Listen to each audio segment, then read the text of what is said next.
We are streaming live on the YouTube, and I can start the recording of the webinar whenever you're ready. Why don't we give it one more moment?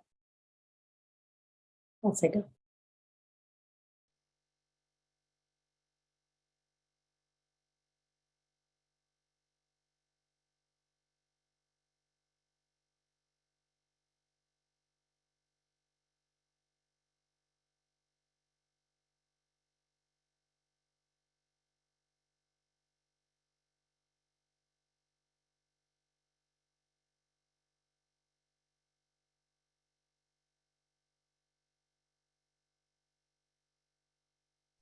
Hey, Jim.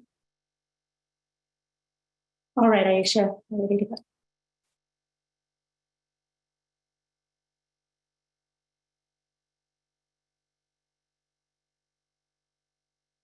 Welcome, and thank you for joining our July board meeting. My name is Leah Cruzy. I am board chair. I'm joined this evening by our board treasurer, Chantel Wright, by our vice chair, Jim Sandman, Shakura Adamafanian, and Nick Rodriguez. Ricarda Ganjam is unable to join us this evening, but she has submitted her votes by proxy. As we begin this meeting, I would like to take a moment to honor the life of Connie Spinner, who passed away last week. Ms. Spinner was a trailblazer and the founder and founding executive director of Community College Preparatory Academy, one of the 8 adult public charter schools in the district. Ms. Spinner recognized the important need to bring the high school to college experience for adult learners and give them the lifelong learning skills that they need to be successful.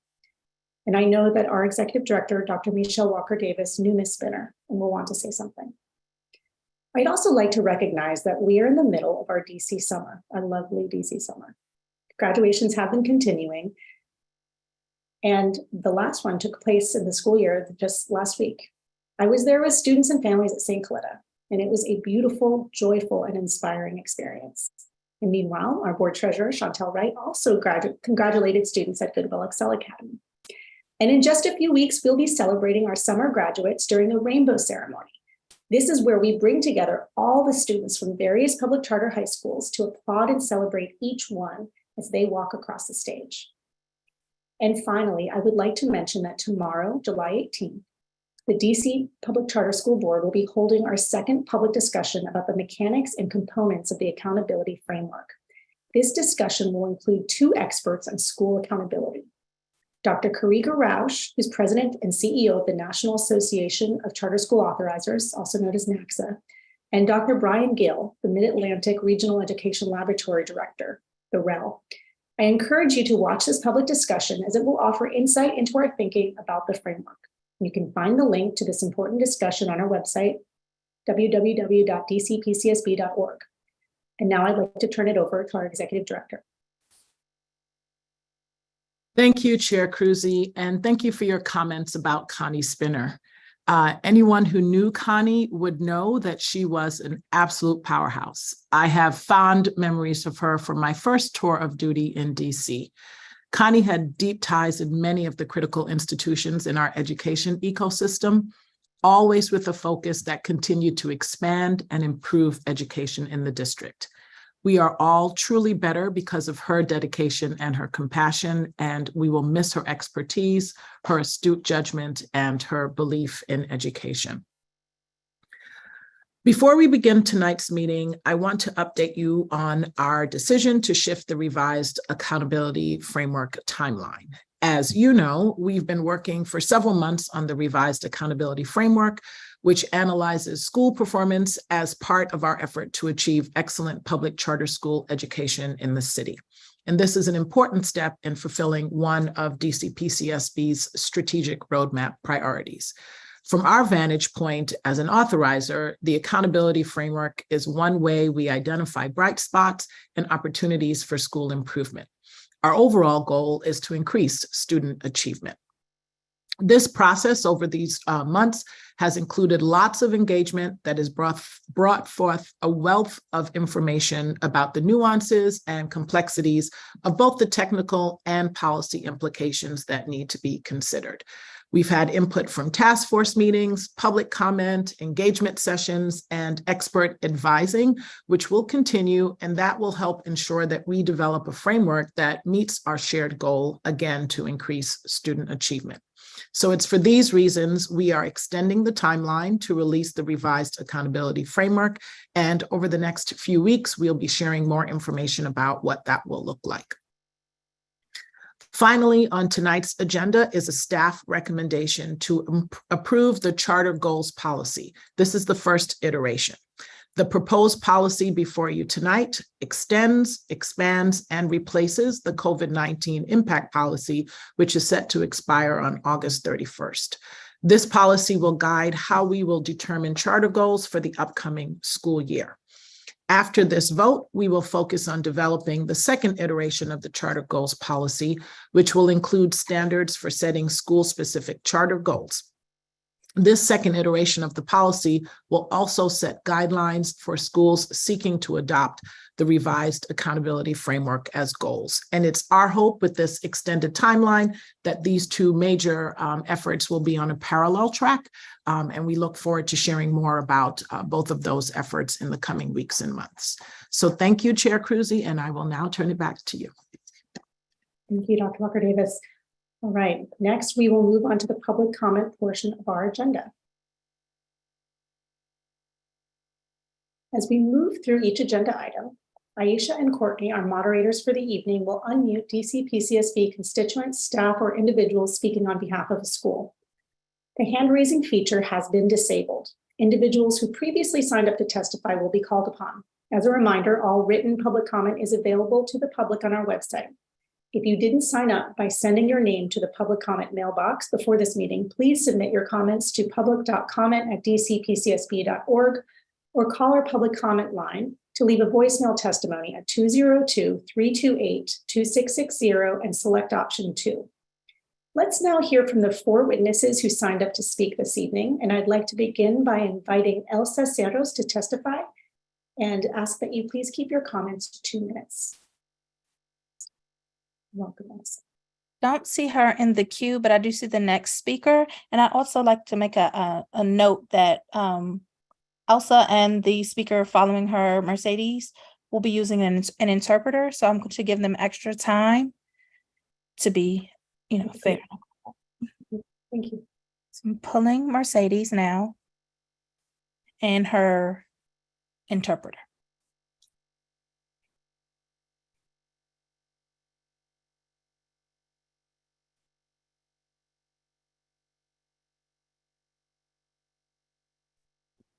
I'm the interpreter for Mercedes, and I'm not sure that she has, she's telling me that she hasn't been allowed in the session. Looks like there may be 2 people with the same name in the meeting room. Buenas tardes. Disculpen, me ha Oh, costado. there she is. No sé si me pueden ver bien. Tuve que hacerlo a través de mi teléfono, ya que por más que lo intento por la computadora no me quiere abrir. Disculpen. Déjenlo acá. So she's apologizing because she had some issues signing, but she's here now. Mercedes, cuando quieras, puedes empezar. Ok. Primeramente, muchas gracias por la oportunidad. Mi nombre es Mercedes García, soy de la República Dominicana, soy graduada del programa de CDA de la Escuela de Family Play, la cual agradezco mucho por darme la oportunidad de compartir mi experiencia en este espacio, el cual espero que sea de ayuda para otras también. Y llegué a Family Play, una compañera, llegué por casualidad porque una amiga me estuvo comentando acerca de las oportunidades que Family Play brinda de estudio. Yo normalmente estudio. Déjame traduzco. Okay. Perdón. So good afternoon. My name is Mercedes Garcia. I'm a graduate of the CDA program at the Family Place Public Charter School. Thanks for giving me the opportunity to share my experience. I came to the family place because a classmate from a previous program told me about the program. Y ya puedes continuar. Gracias. Me llamó mucho la atención el programa porque vi una oportunidad para poder educarme y encontrar mejores oportunidades de trabajo. Y cuando fui a Family Play, me atendieron con mucha cariño, o sea, una atención muy cálida, el cual agradezco, y me hicieron sentir confiada. Pero los cupos ya estaban llenos. Cuando llegué, ya me dijeron que ya no se había comenzado, pero que me pondrían en una lista de espera y ya luego me llamarían. I was drawn to the program because I saw an opportunity to educate myself and find better job opportunities. Oh, when I went for the first time, I was treating with a lot of affection, but the spots were already full, so they put me on a waiting list and told me that they were going to call me later. Bueno, después me llamaron pasado como los 3 meses. Tenía que llevar unos documentos que se requerían y completé toda mi documentación, pues, estaba bien emocionada. Y en Family Play me gusta porque se tomaron el tiempo de darme seguimiento. O sea que yo de hecho pensé, no me van a llamar. Pero sí, me llamaron y no solamente me llamaron una vez, me llamaron también para hacerme saber antes que estaban al pendiente y que ya desde que hubiese la oportunidad me llamarían y así fue. O sea, me sentí con esperanza, me sentí importante. Bueno, Okay. ya. Déjame sigo aquí. After about 3 months, they called me back and I brought all my documents, completed everything, and got registered. The most important thing is that the family place took the time and they were checking on me so that I didn't miss the opportunity. I felt important because they could have just told me that there was no availability, but instead they called me and when there was an opening. And I'm very grateful for that. Bueno, realmente estaba muy emocionada de ver todo lo que me dijeron. Me sentí en familia porque allá, o sea, hasta almuerzo le ofrecían a uno. El curso tenía muchas horas, pero no daban almuerzo y snack. No solamente por el almuerzo, sino como que uno se sentía que ya hubiese llegado a un sitio ya muy conocido de hace mucho tiempo. No le hacen sentir extraño. E incluso durante la clase en la pandemia, nunca dejaron de apoyarme, ni a mí ni a ninguna del grupo. Nos brindaban ayuda con comida y otras cosas. En todo momento uno se siente apoyado, por lo menos yo me sentí así. Le doy muchas gracias, Family Play. I always felt it always felt like they were my family. Even they never stopped supporting us and providing assistance, including food and other things. I always felt supported by the family place, and I'm very grateful. También una vez terminamos las clases, que siempre fueron muy amenas y siempre estaban ahí para apoyarnos en todo lo que necesitáramos. Una vez que terminamos la clase, yo no dije que ya terminaste y ya, cada quien por su camino. No, Family Play siempre estuvo al pendiente, llamándome, dándome seguimiento. Inclusive te asesoran también para si necesita alguien trabajo o algo así. O sea, te ayudan en todo momento y también para lo del examen del concilio. También me estuvieron apoyando y me ayudaron en todo lo que fue este proceso, el cual le agradezco mucho a Family Play. So after we finished the classes, they provided with follow-up and support to take the test, the experience. was excellent, and that that's why it would be good for them to have more people doing this program. It would be great benefit for people like me who want to succeed in this country, because education opens up more opportunities, and I'm very grateful to the Family Place. Muchas gracias, Mercedes. A la orden me gustaría hacer un comentario y disculpe si me extiendo mucho. Este tipo de programa yo creo que debería de tener como una cobertura más amplia, ya que si yo he mandado personas y siempre puedo ver que siempre hay una lista, porque no sé si el cupo es muy limitado, pero si se pudiera abrir un poco más el eje para darle más oportunidades a tantas personas que sé que lo necesitan. Hoy en día yo no paro de mandar todas las conocidas allá en Carlos Rosario, tantas mujeres y personas y hombres también que quieren avanzar, que quieren tener oportunidades, porque como ustedes saben, acá uno tiene que prepararse para poder tener mejores oportunidades de trabajo. Y a la verdad que yo me siento muy satisfecha. Hoy en día yo trabajo en una escuela como maestra assistant y realmente estoy muy agradecida de Family Play. Okay, so she'd like to make a last comment about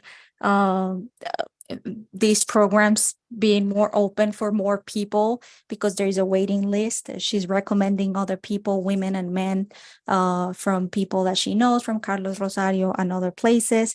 And she thinks this is a great program that opens opportunities for people in this country. And today she has a better job. She works as an assistant, and she'd like to just recommend for the program to have more availability, to take more people.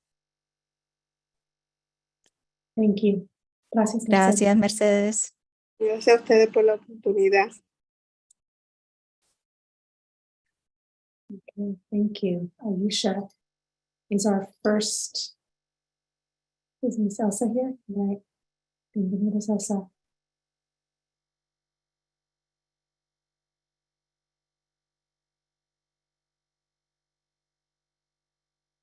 Elsa, ¿nos puedes escuchar? Estás, eso.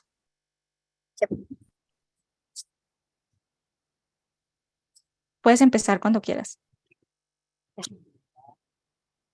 Buenas tardes, mi nombre es Elsa Cerros, soy estudiante del programa del CDA de Family Place. Llegué al programa del CDA a través de una amiga que me dijo que estaban ofreciendo clases gratis. Me llamó la atención porque ya no quería trabajar en restaurante o limpieza, y esta era una oportunidad para mejorar y empezar una carrera de cuidado infantil. Good afternoon. My name is Elsa Cerros, and I'm a student at the CDA program at the Family Place. A friend told me about the CDA program and that the Family Place was offering free classes. It caught my attention because I no longer wanted to work in restaurants or in cleaning jobs. And this was an opportunity to improve myself and start a career taking care of children. Hace más o menos 5 años tomé clases en Family Place, y mientras yo estaba en clase cuidaban a mi hijo en el mismo lugar. About 5 years ago, while I was taking English classes at the Family Place, they also took care of my little son at the same location while I was taking classes. En el programa de CDA, lo que más me gustó fue el proceso de inscripción. Fue muy fácil y me animaron a continuar. Recordé muchas cosas que había aprendido en mi país, pero con el tiempo uno las olvida. At the CDA program, what I liked the most was the enrollment process, because it was very easy for me, and that they encouraged me to continue. Through the program, I remember many things that I had already learned in my country, but over time, you tend to forget them. La motivación me llevó a graduarme y a tener el deseo de no quedarme solo con el CDA. Me emociona mucho pensar en que puedo matricularme en la universidad para ofrecer una enseñanza de alta calidad a los niños. Fueron las mismas profesoras de Family Place quienes sembraron esa motivación en mí. The motivation led me to graduate, and I have the desire to not only to stop at the CDA. I'm very excited to think that I can enroll in college to provide high quality education to the children that I'll take care of. It was the teachers at the family place who planted that motivation in me. Incluso tengo amigas que me decían que a los 40 años uno no puede estudiar, pero yo siempre pensé que no hay edad para prepararse. Todo depende de las ganas que uno tenga. Ya me verán graduándome de la universidad. I even have friends who told me that at the age of 40 was too old to study and that I couldn't do it. But I always believed that there is no age limit for self-improvement and that all depends on one's determination. So you will see me graduating from college. Muchas personas aquí tienen oportunidades que no tenían en su país. Siempre quise superarme y seguir estudiando. La educación aquí me ha dado la oportunidad de estudiar sin costo, ampliar mis oportunidades laborales y ganar un poco más para ayudar a mi familia. Many people here have opportunities that they didn't have in their own countries. I always wanted to better myself and continue studying and continue education. Education here has given me the opportunity to study at no cost and expand my job opportunities and earn a little bit more money to help my family. Gracias, Elsa. Gracias a ustedes. Thanks, everyone.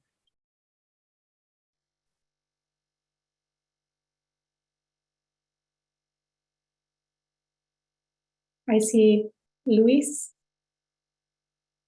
So we have both the next speakers.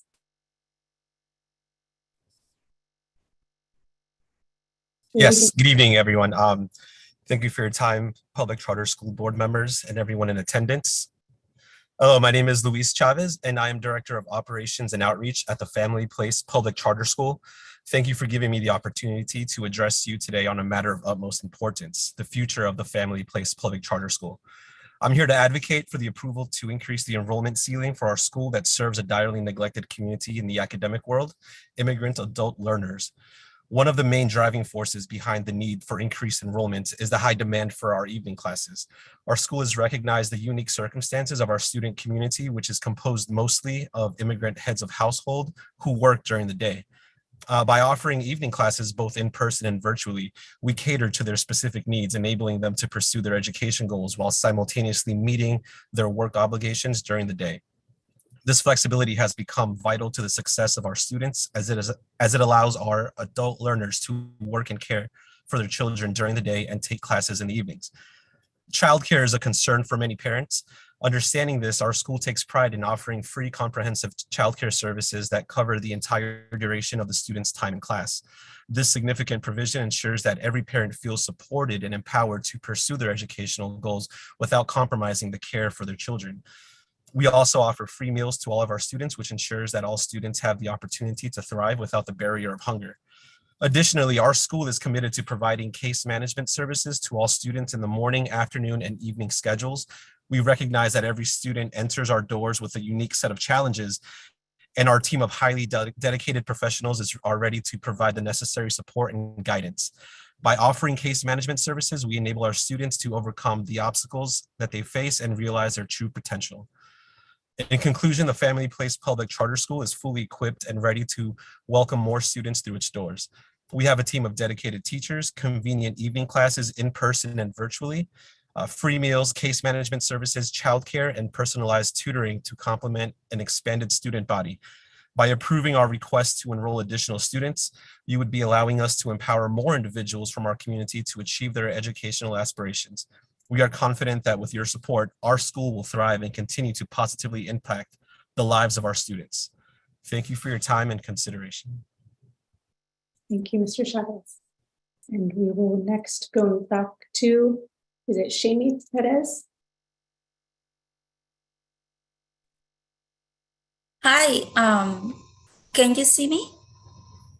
I can't, but I can hear you. Oh, okay. Sorry. It's okay, whatever is most comfortable for you.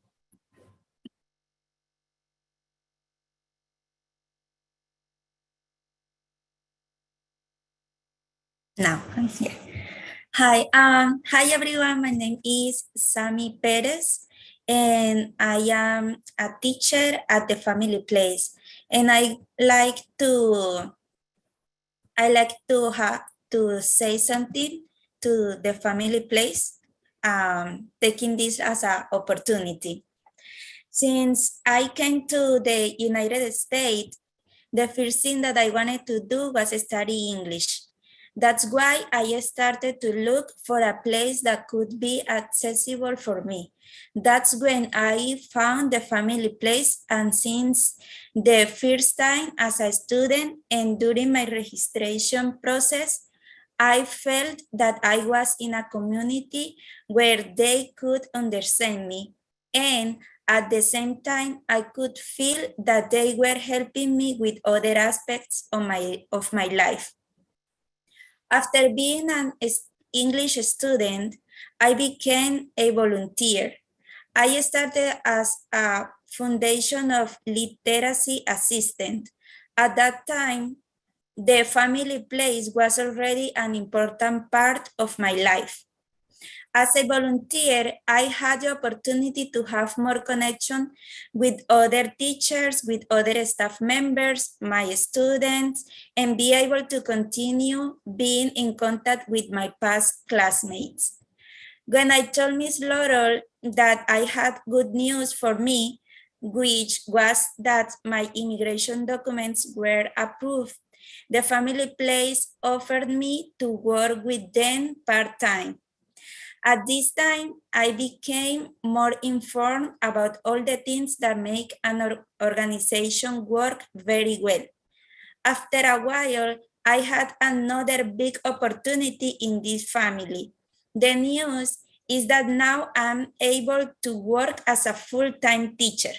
So how can I not be happy every time that I talk about the Family Place? It is an honor for me to say all my process and all my personal experience that I have had here. This organization is giving my first job experience in this country. That's why I will always have gratitude and feel proud to say that my job is at the Family Place. Thank you. Thank you, Sammy. Please forgive my mispronunciation of your name earlier. Thank you for being here. All right, thank you to all our public comment speakers this evening. Next on our agenda are charter amendment requests. And for that, I will yield the floor to Bijan Lane, our Sector Planning and Compliance Specialist, to introduce the request from the Family Place Public Charter School. And I would also like to invite representatives from the school to provide remarks regarding this amendment request. That will be Haley Wiggins, Laurel Kircher, Fernando Salance, and Ann Barnett.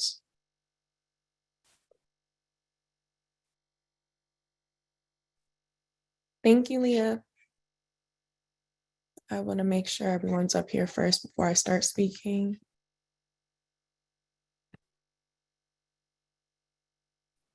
I'm pulling them now, Bijan.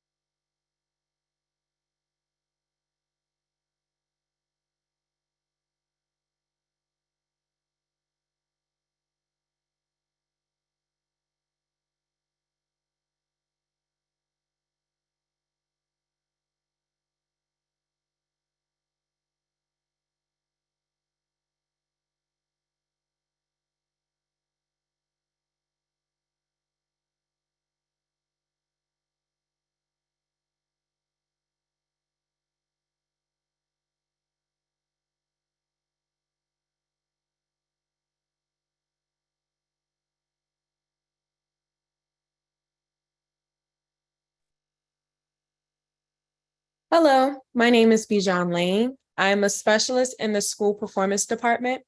Tonight, the board will hear from the Family Place Public Charter School regarding its request to amend its charter agreement. The school seeks to increase its enrollment ceiling by 92 students over time, beginning in school year 2024-25, reaching a maximum enrollment of 275 students by school year 2028-29. Representatives from the school are here to answer your questions. Thank you. Good evening, everyone. Thanks so much for having us again. Can everyone hear me? Loud and clear. Welcome. All right, great. And I know, oh, there's Ann Barnett. Okay.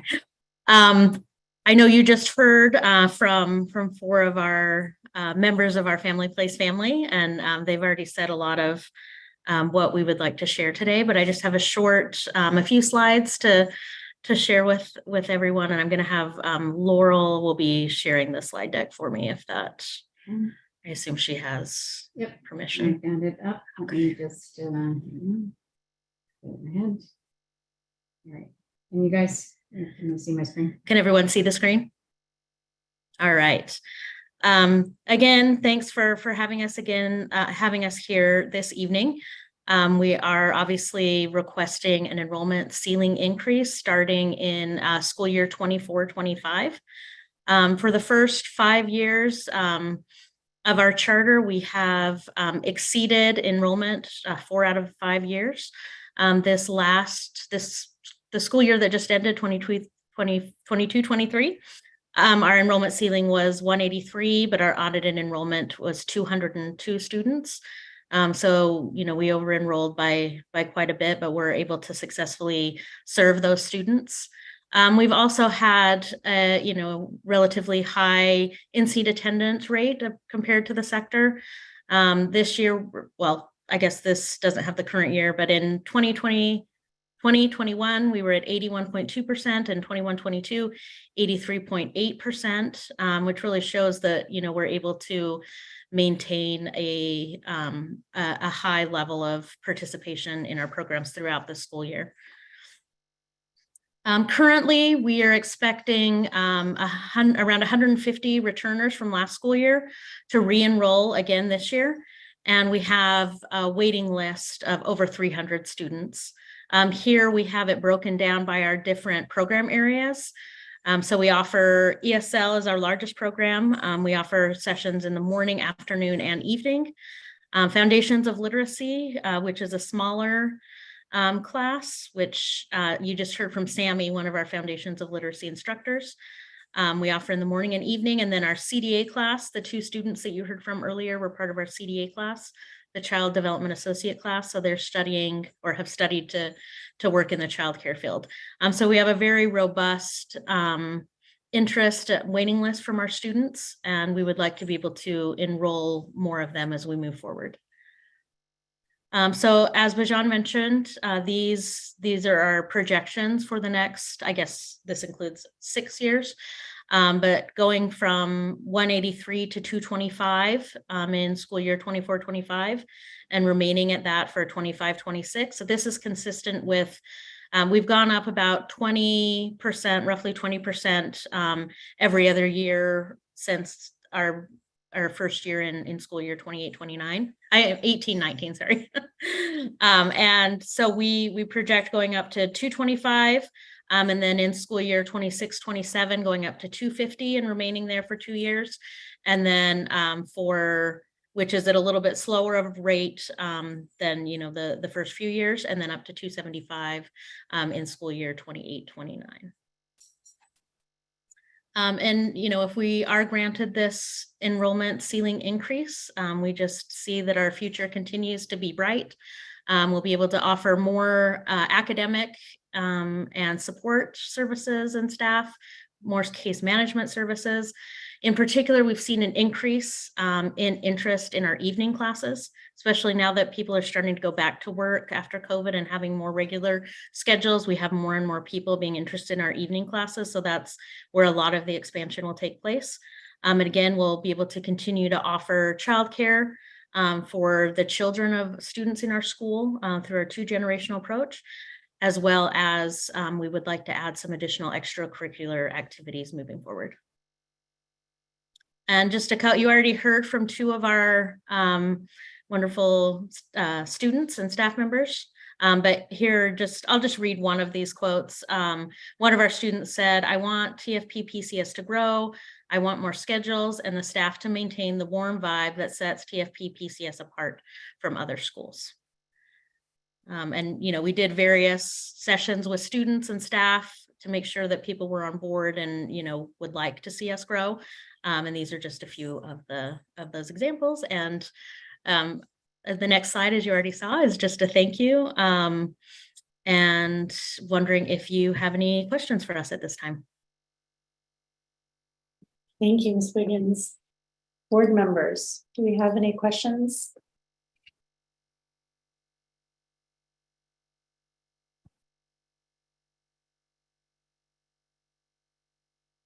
Go ahead, Jim. Thank you for your presentation. I think you have a very compelling case. I'm curious how you came up with the number 92. How did you settle on that as your request for an enrollment ceiling increase? So for the first 5 years of the school, we had our increases built in to go up every other year. So we originally looked at it as to continuing to grow at that same rate, which was roughly 20%. But it just seemed a little bit fast for us. We want to make sure that we don't grow too fast and that we're able to maintain the quality of services that we have. So we kind of went from kind of the, 183 is a very odd number. We just went to more of a systematic 25 student interval over, every other year for the next 6 years. So it's a little bit less than what we'd originally projected, but we just felt like it was more manageable at that rate. Thank you. And I also have a question about your history of exceeding your authorized enrollment. Yes. We call it an enrollment ceiling for a reason. Yeah. So how and why did it come about that you have repeatedly exceeded your enrollment ceiling, and what does a ceiling mean if you can just exceed it at will? Yeah, well, I think we're a fairly new school, and so we each year tried to meet. When we first set the ceiling limits, we weren't sure at what level we would be able to meet them or not. And as we started, we saw that we were able to meet and exceed. I mean, I think a part of it is we partner with the Family Place nonprofit. And so we didn't want to turn people away. And we felt like we were going to be able to provide quality services to them. So, I mean, I think it was trying to balance how many people would come and continue, and how many people would be discouraged if they were turned away and, put on a waiting list. So, I mean, it's not ideal, but I guess we felt more comfortable over enrolling than under enrolling. And, this year in particular, more students stayed on than we kind of projected at the beginning of the school year. And I don't know, Fernando, if you wanted to add anything to that. He's kind of our enrollment manager, guru there. He's our chief compliance officer. Yes, good afternoon. So there are a couple of other pieces that go into the equation, like some adult students are allowed to be enrolled in 2 adult schools at the same time if they are in different programs. So if I have students in our CDA program, but they are taking ESL like Calo Rosario, so we go through the process to identify which school will get funding for those students. So we kind of balance those out with all the different schools, making sure that everybody does not misses any opportunity to access the free education that they should to succeed in life, as well as the positive impact that we give to the community, not just saying we don't have the space or this is the limit. It's if we have the capacity to serve more students and to impact the community at a bigger scale, we are always happy to that's why we are the Family Place. We welcome as many people as possible. I'm sorry. Go ahead. No, I was just going to say, I mean, in retrospect, we probably should have asked for an increase sooner. But since it was built into our first 5 years, we just kind of went with that plan. But we're definitely, able to serve a larger amount of students than we're currently serving. If I understand your history here, this may be a lesson in learning the art of enrollment management that you've learned as you go, and it's an art, not a science. Yes. But I do think you should learn from your experience. We have enrollment ceilings for a reason, and if you can just help yourself to an increase because you're able to fill seats, it makes the ceiling meaningless. So I'd encourage you as you go forward to refine the tools, look at your experience, what the indicators are of likelihood of someone coming or not, so that you can stay within the enrollment ceiling. I feel that we have an obligation to make our ceiling decisions real, and so help us out. Sure. Yes. Thanks for that feedback. We'll work on that. Thank you. Yes, thank you, Chair Cruzy. I know that Vice Chair Sandman knows this, but I feel obligated for the record just to state that a public charter school will not receive public funding above their enrollment ceiling. So I just wanted to make sure that that was stated for the record. I think Ms. Wiggins, and I know that wasn't your question, Vice Chair Sandman, I just wanted to state that for the public record, and Ms. Wiggins did talk about the ability to fund over the enrollment ceiling from other sources, but wanted to make sure that the decision before you is about accuracy around the enrollment ceiling, and for public perception that it was clear that the school is not receiving public funding above the charter authorized ceiling. Yes, exactly. That's an important point, but there are still issues about your ability to manage that number of students. And yes, thank you. Thank you. And that's actually my question. So team, it's just inspiring to hear about the work you do. It was great to hear from several members of your community earlier in the public comment. As you contemplate growing, especially as a newer school, how are you thinking about the impact on your current program? How are you thinking about maintaining high standards of quality of the program, even as you start to add more students to it? Yeah, I mean, as we add more students, we're also adding additional, teachers and tutors and support staff so that we can make sure to, offer the same quality of service that we're offering now to everyone who's coming to the building. We are, and I wrote this in the application, but we, in our current space, we're not able to, we certainly wouldn't be able to serve 275 students at our current space, probably not even 250. So part of our application also includes that within this next year, we're actively looking for an additional location because we do need more space. And so that will be something that will be coming to the board later on, but I wanted to make that clear. I know some people have been to our space and we use every nook and cranny, and we do need additional space as we move forward. But as part, being able to secure that additional space, we need to know that we can enroll, a certain number of students to be able to fund that additional space. But I mean, our quality of instruction, I mean, I feel very, I have a master's in TESOL myself, and so I feel very strongly about quality adult education instructors.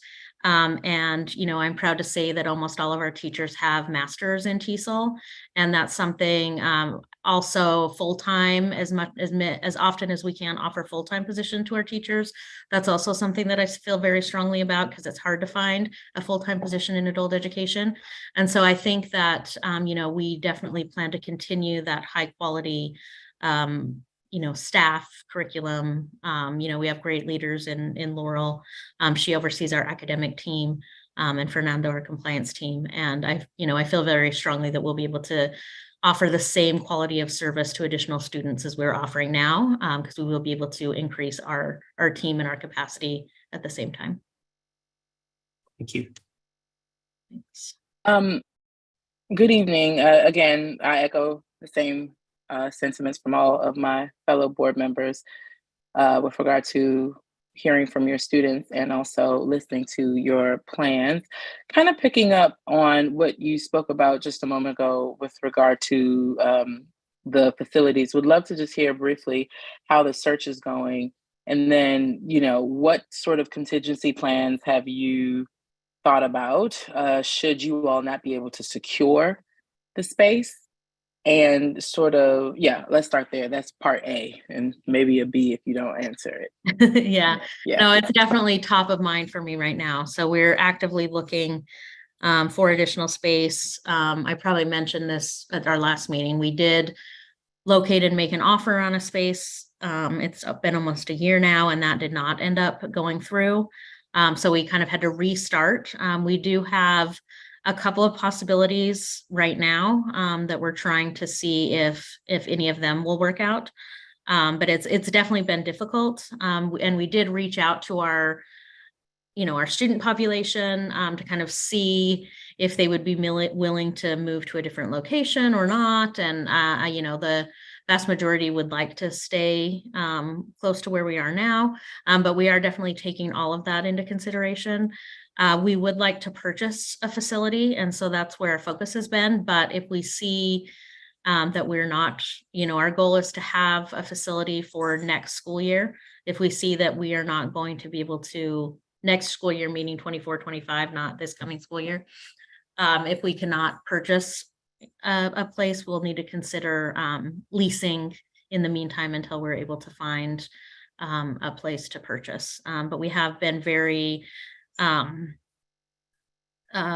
careful with our finances so that we've been able to save up some funding to help us purchase the building. So that's definitely what we feel like is going to be the best fiscal option for us. But it has been difficult to find a good location. Thank you for that. And kind of building in on that in part B here is what impact will not being able to secure a facility, what impact will that have on your enrollment ceiling increase if you're not able to secure it in time? Mm-hmm. Yeah, I mean, we do have, I guess there are a couple of options. One option would be to, do our enrollment projections lower than the enrollment ceiling, until we have that additional space. So, for example, if we don't have additional space by year 24-25, rather than projecting, 225, we could project at a number that we could manage in our current space. We also have thought about offering different hybrid programs. Our students have expressed interest in hybrid programs. We have not tried out a program where students are coming, 2 days in person and 2 days remote, but that is, an option that we have considered. I mean, first option is definitely purchasing and having that space, but we have thought about, other options if that doesn't happen by 24-25. And then certainly, we need to, that second increase, which would kick in 26-27, we have to have a location before we get to that 250. Did that answer your question? Yeah. It did. Thank you very much. Thank you. Thank you so much for all of this.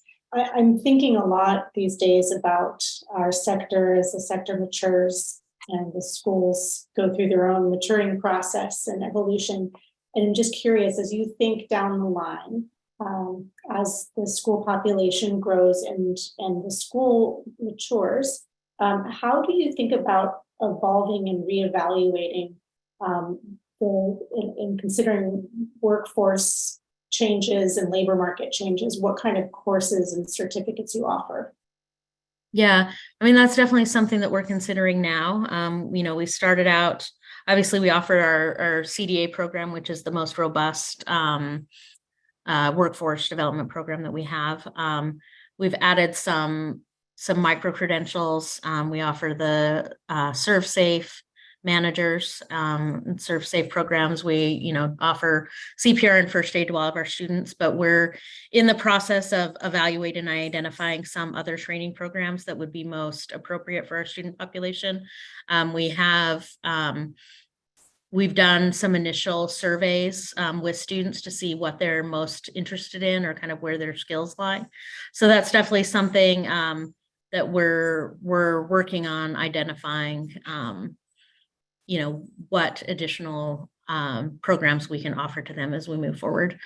Obviously, we work with a very transient population, and we work with a mixed status population where sometimes employment is difficult for reasons other than just not knowing the language, but of immigration status. And so that's definitely something that we're always very aware of. And we try to find programs that will allow them, you know, to get better employment regardless of what their immigration status is. So that's something that we definitely have to take into consideration when we offer additional programs. Thank you.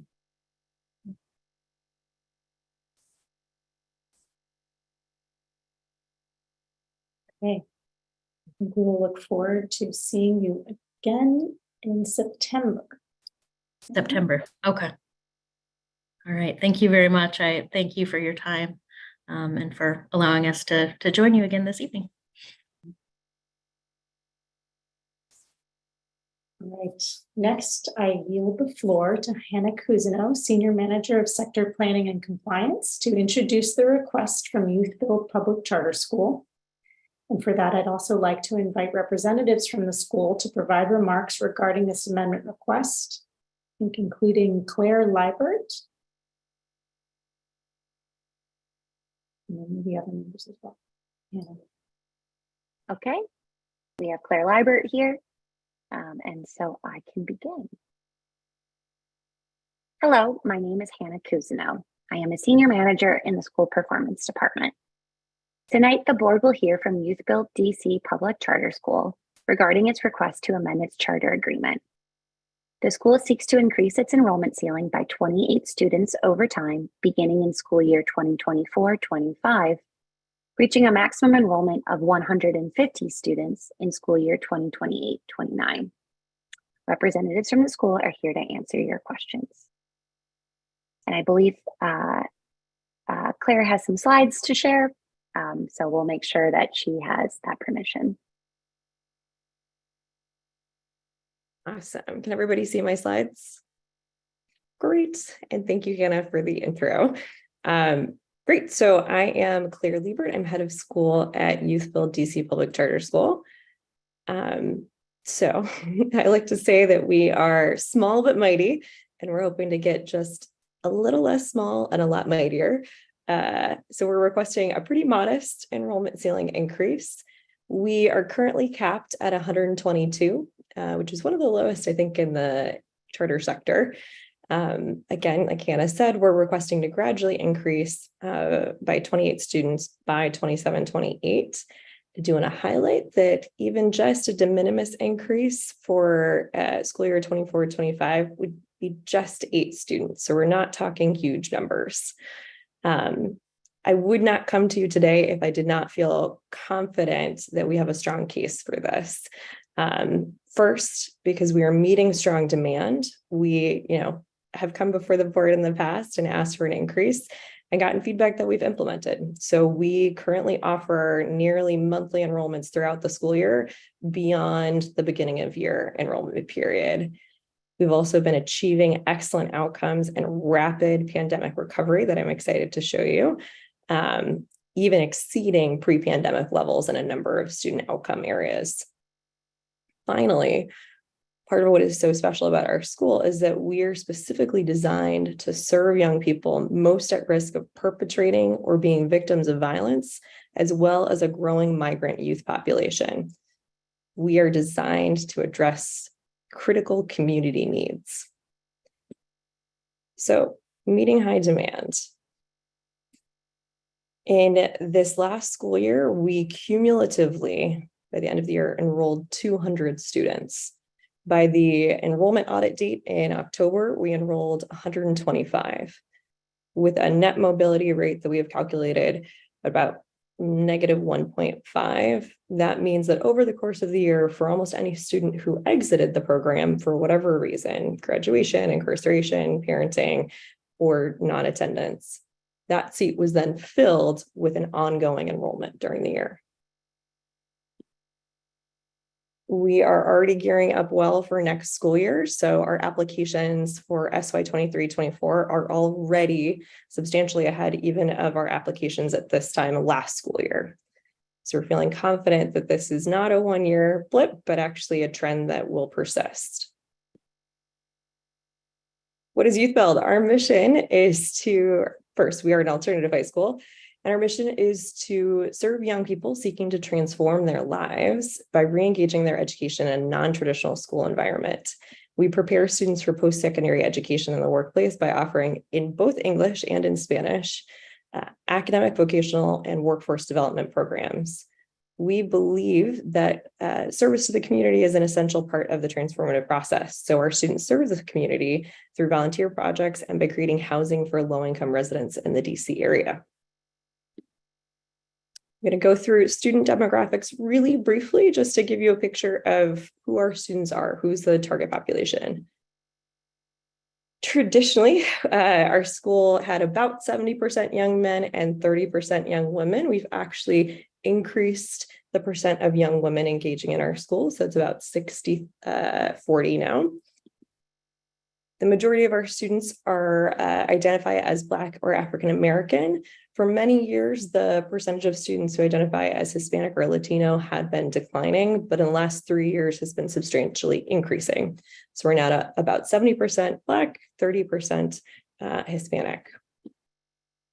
Age distribution, we'll talk about this in a moment, but we occupy this interesting space of being an alternative high school and an adult education school. So the majority of our students are adults, they're 18 or above, but about a quarter every year are minors, so 16 or 17. Significant student barriers. Part of what makes us an alternative high school is that students must already have had a major barrier to graduating on time from a traditional school. For us, that means typically at least a third of our students have a disability.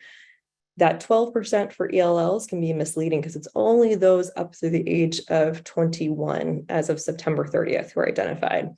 So our English language learner population writ large, those who are learning English, is actually higher. And again, 25%, roughly 20-25% of students are experiencing homelessness at any time. Enrollment by ward, we enroll from across the city. But around 40% of our students come from Ward 7 and 8. And as you can see, Ward 1, that percentage has increased over the last couple of years, aligned largely with the increase in our Spanish-speaking population. Who we are. So as an adult, or as an alternative high school, we are funded by OSSI at that rate because of a few things. So first, all of our students are working towards earning a high school diploma. By way of the GED. So they cannot already have graduated from high school. They must have dropped or age out of high school and or recently immigrated to the US. They must participate in a full-time academic program. So we're more like a traditional school in some ways. We have 180 school days. They're all 6 hours long, same as like a traditional high school. And every student must meet one of these criteria at least: overage, undercredited, TANF or SNAP eligible, experiencing homelessness, currently involved with CFSA and or under court supervision, and or with a history of suspension or expulsion from prior school. Most students meet multiple criteria on that list. At the same time, we are also an adult education school. So we do not grant diplomas ourselves. They earn that from OSSI when they complete the GED. We are assessed by the Public Charter School Board on the adult ed framework, as well as our charter goals. And we also receive Adult Education and Family Literacy Act and Workforce Investment Council funding to support our school. The second part, if we enrolled a bunch of students and we're not achieving strong outcomes, I would not feel strongly about our case. However, we are, and we are recovering rapidly from the pandemic. To understand our model really briefly, there are two sort of core components to the student schedule. It works on a 6-week rotation cycle. They have 4 on academics and 2 weeks where they're at the construction site, doing, again, something in service to the community. In addition, on the academic side, students opt to either be in the English language program or Spanish language. You can take the GED in Spanish, and you're working on developing English proficiency. We have a full special education program and all of those supports. On the construction side, students, in addition to getting the hands-on experience, are earning industry recognized certifications. So OSHA 10, Home Builders Institute, and we're adding more each year. To support students in succeeding in all of those areas and beyond Youth Build, we have 2 critical teams: the College and Career Readiness team that provides career exploration, one-on-one coaching, resume, interview, all of that great work. And then a school culture and student success team. So they do 4 days a week of social emotional learning classes, a school-wide community meeting, and really intensive one-on-one supports. Also really important to understand, so the GED means it's a high school equivalency exam, right? To pass it, you have to be at basically a 12th grade level. All of our students, when they come in the door, pre-test, so we understand where they are academically to group them and then move them up as quickly as possible. As you see here, the vast majority of students come in at an elementary school level. There's a lot of ground to cover. And so our work, especially initially, is focused very much on helping students grow as quickly as possible. This year, we achieved the highest number and percentage of students on record for making growth in their lowest subject. That's framing from the old PMF, but still something that we looked at regularly this year. So big on academic growth. We also made major gains in student achievement for the GED. So you can see there, the pandemic was certainly challenging. Students couldn't get IDs, you couldn't get appointments for GED testing. There was a lot going on. This school year, we aggressively recovered, exceeding even some of the years prior to the pandemic. That included in our graduation rate, which is on the aggressive upswing, and we're very excited about. We're also making progress with student certifications in construction. So about 75% of students are OSHA certified, keeping in mind that we have a virtual program or cohort. Those students are not able to get newly certified in OSHA anymore. They used to do virtual, they don't anymore. And then HBI Pact Core is the more extensive pre-apprenticeship training for the Home Builders Institute. I think one of the most main things about our school is that we're not just contributing through our students, but our students are contributing to the community very actively and immediately. So, over the past 15 plus years, we have built and renovated hundreds of units of affordable housing, as well as partnering with local nonprofits. So we've worked with UDC's Urban Farms, Rita Bright. We've worked on playgrounds and little libraries. We're renovating living spaces with partners like Brothers of Charity, Central Union Missions, Downtown Homeless Shelter, Yahad, a Jewish community group that helps low-income homeowners stay in their homes, and Baldwin House, which is a mutual aid society that is working to, they just bought a unit really close to Howard. We're going to help them make renovations so that they can keep sort of rent-controlled units there. Very excited about all of that. Our college and career readiness team is showing outcomes for all of that work, right? So it's not just, oh, we had a clear exploration. Every student who graduates or ages out has a very concrete plan about what they're doing next. So sampling of some of the students who graduated this year, some are going directly into construction apprenticeships, some are doing dual enrollment, summer programs, some are going into nursing, some are working on their English proficiency so that then they can enroll in college classes. It's a whole array. We know they're on a very real and concrete track for next steps. Lastly, on the addressing critical community needs. So this will not come as news for folks on this meeting. DC is experiencing a very real youth violence crisis. This is every day. I tell people this, and I will continue telling people this. I keep up tabs on my computer at all times with MPD's arrest and homicide updates, because this is the world that our students are living in. Children in DC are exposed to more community violence than their peers elsewhere. That is from the DC Policy Center. We live and breathe this with our students every day. During intake, students identify almost a 25%, sometimes higher, depending on the group that's coming in, even with the stigma, even with not knowing the social worker they're talking to very well yet, they name up front needing counseling to support them during that time. 70% of students report that they have lost someone close to them in the last year. So the experience of students grieving is enormous. We are designed to support these students. We systematically identify their needs through a variety of measures. So we make sure we're asking in the way that makes students most comfortable. Surveys, one-on-one interviews, regular check-ins with their social worker, or what we call success coach or counselor. We work really hard to implement interventions as quickly as possible, and we continue to grow our counseling team. We provide universal SEL instruction, like I mentioned earlier. We also strongly incentivize participation. Our students can earn up to $15 an hour in stipend to help them choose coming to school rather than other choices, right? It sort of helps mitigate the opportunity cost of coming to school. We also work closely with outside social workers and probation officers, and we're hoping through work with the Department of Corrections and the Office of Students in the Care of DC to pilot a virtual prison program, which would enable us to enroll students who are currently incarcerated in a virtual program and then smoothly transition to in-person instruction immediately upon release. Likewise, we are designed to support the migrant community. We know this is growing in DC pretty rapidly, and the city is trying to meet that demand. Our very recent migrant students have a lot of really critical needs. Again, counseling remains important, health and dental insurance, and government IDs and tax paperwork. Students must have a government ID to take the GED. So if you walk in the door, we have 40% of students without a government ID. That is a huge lift to get students to the point where they're eligible to take the test.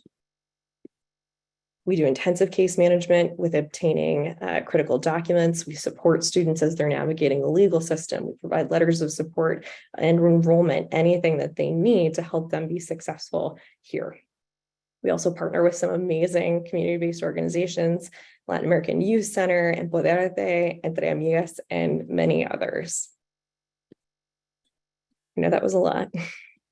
In closing, again, we are here for the community. We love our students. We want to serve as many as possible. We've shown that there's pretty strong demand. We're continuing to achieve strong outcomes and expect to make even better outcomes in the coming year. And we know that the city has students who need a program like ours, and we are designed to meet them.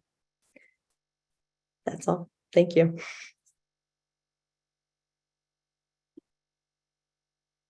Thank you very much for this presentation.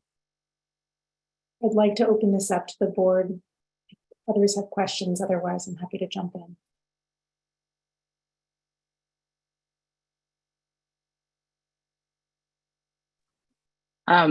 Good evening, Ms. Lever. Good to see you. Hi.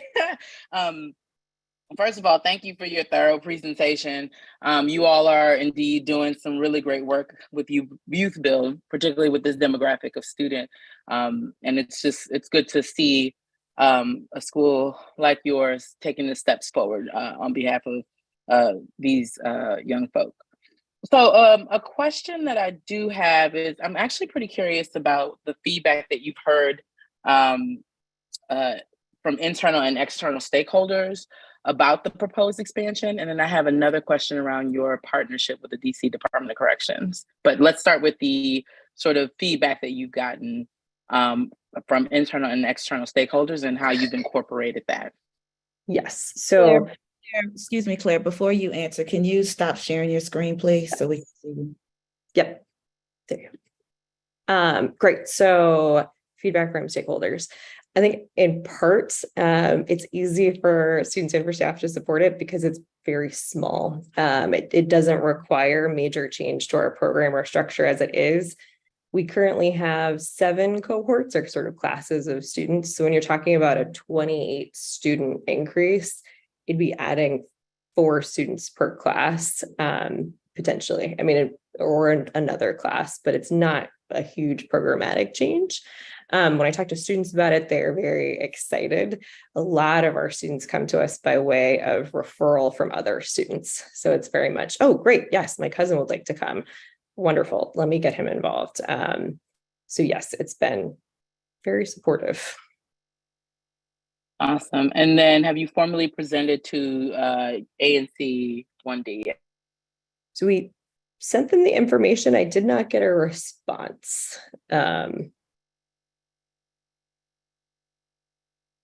Okay. And how are you, like, what are your sort of plans to kind of engage them around this? Like, yeah. Yeah. I will attempt to stalk a little bit more. Certainly I can put that on the agenda. So yes, I will commit to doing that, Shakira. Thank you. The other question, and I'll leave it for my colleagues here. In the application, you did refer to a virtual collaboration with DC Department of Corrections. Can you talk a little bit about the partnership that you all are seeking to establish and how your enrollment ceiling increase will be affected by? Sure. Yes. It is one way in which we're hoping to grow. So even if we didn't proceed with that, I think we would still, through our existing pathways and applications, reach those levels. Right now, we're in kind of early stages of conversation. We started this conversation actually last summer, but there were some leadership changes at Department of Corrections, so it was on pause for a bit, and now we're opening up again. We envision that, especially as a pilot, being quite small. So I would not anticipate that being larger than our existing cohort, so probably not larger than 20 students in that structure. Okay, so this is for the GED program. Am I understanding it correct? Okay. Yep. Mm-hmm. And Claire, what is the proposed partnership? It's virtual, that you'd run a virtual program for these students? Yes. How would that work given what Youth Build does, right? The whole construction part of its program. Sure. So we already have a virtual program. We already have one cohort of students, like around 20 to 25, depending on the time of year, who are enrolled virtually. Obviously, there are limitations to how much you're able to do in terms of construction online. However, our HBI curriculum is actually online. So our students who are in person are able to combine that with online learning, with hands-on learning at site. For those who are in the virtual program, it's the virtual component, which is a pretty substantive curriculum, and then continues on with additional certifications. Oh, so the virtual ones don't do the actual construction work. They do everything virtual. Yes, they do everything virtually. So a large number. The academic portion was virtual, but they still participated in the construction portion. Yeah, no. So for the students who are in the virtual program, many of them are in the virtual program because of safety concerns.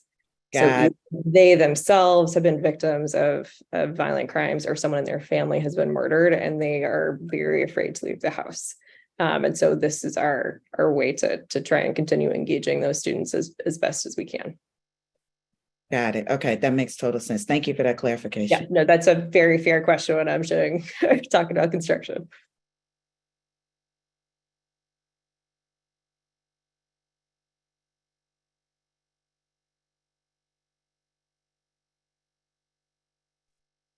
Okay. Thank you, Claire. And I'm sorry, Jim, go ahead. I don't have any questions, but I just wanted to thank you for the work that you're doing, for the outstanding presentation, outstanding and very persuasive presentation. Thank you. And I want to clarify that we'll be voting on this in the August meeting. So this also applies to the family place. I misspoke in years past. We've taken recess in August, and these Presentations in July are voted on in September, but in this case, we'll be holding our August meeting. We'll be voting on this in August. Awesome. Okay, thank you. Thank you. Thank you, Claire. And thank you, Youth Build, for joining us this evening. We appreciate your service. Since Hannah's already in place, please stay. I'd love to invite her to next introduce the request from Apple Tree Public Charter School and invite representatives from Apple Tree to provide remarks regarding this amendment request. This includes Jamie Miles, Tom Keene, Alex Faduli. Welcome, Apple Tree.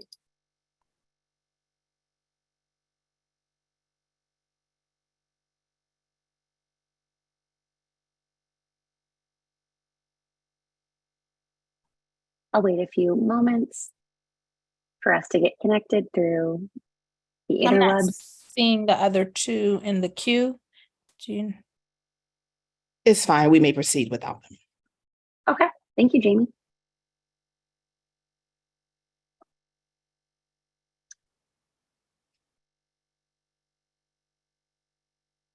All right. Hello again.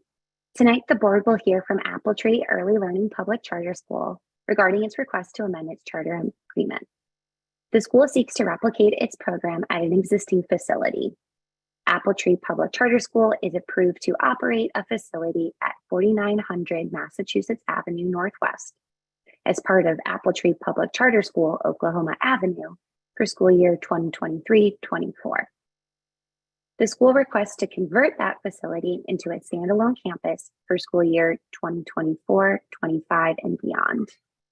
The school is not requesting an enrollment ceiling increase. Representatives from the school are here to answer your questions.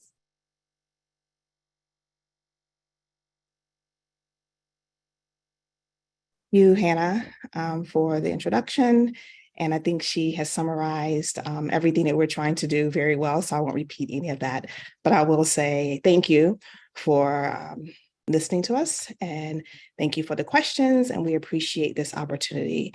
The only thing that I will add to what Hannah said is the reason why for this request. As you know, we were before you many months ago seeking to open a new campus, a new site. Since that time, we are ready to open, we're ready to move forward. But what we found is as we kind of move forward, by not having a second or different location, some of our parents are confused. They're like, where is this campus? What is happening? Am I at Oklahoma Avenue? Am I at the Northwest site? So this request will help eliminate like the marking confusion as we prepare for our second enrollment season for this new facility. Next would also allow us to sort of more effectively and efficiently sort of track our data and look at our data, because right now, of course, all the data will be together. And on the back end, internally, we need to separate the data and sort of look at our schools in that way. But by having separate campuses, we'll be able to showcase our data to our families in a more transparent way. Again, will help us to better efficiently manage the data, as well as be able to better target whatever supports that are needed. One for Oklahoma Avenue campus, and then secondly for our Spring Valley campus. But again, thank you for this opportunity, and I am here to answer any questions that you may have. Thank you, Jamie. Yes, I remember this not so long ago, and us and everyone anticipating confusion, not just the name of the locations in it, and it's not at all close, but just the distinction between what it means to be a facility, what it means to be a campus, et cetera. Can you catch us up on how is it going? And besides some confusion around location, and I know that enrollment around early childhood across the district has been a bit bumpy the last few years, and understand that that was one of the targets not yet met over the past few years. So could you speak to both how it's going in this campus and enrollment overall? Yes. So generally it's going well in terms of, as we've said before, the families and the community was very excited to receive us, and that has continued to be the case. From the neighbors to families to businesses, they've basically received us with open arms, and have welcomed us into the community. We've done a lot of partnering with them and out just sort of canvassing the area, getting to know our neighbors, spending time with our neighbors, getting our families out to see the school. We are on track to officially open. We'll get keys in hand August 1. but we are on track to open in August. We're right at 50% enrolled. We're not 100% where we would like to be at this time, but to be honest, we're not completely surprised. When learning as we go into the community, there's definitely a need. We know the families are there. They knock on our doors, they call us, they come, they talk, but we're also competing against a private sector in which you have to make deposits and you have to secure your space very early in the enrollment season. Whereas we start in December, families are making deposits a lot early, October, November. So we are heavily recruiting and we will continue to enroll this campus all school year, even though we may not necessarily receive funding, after the lottery close date.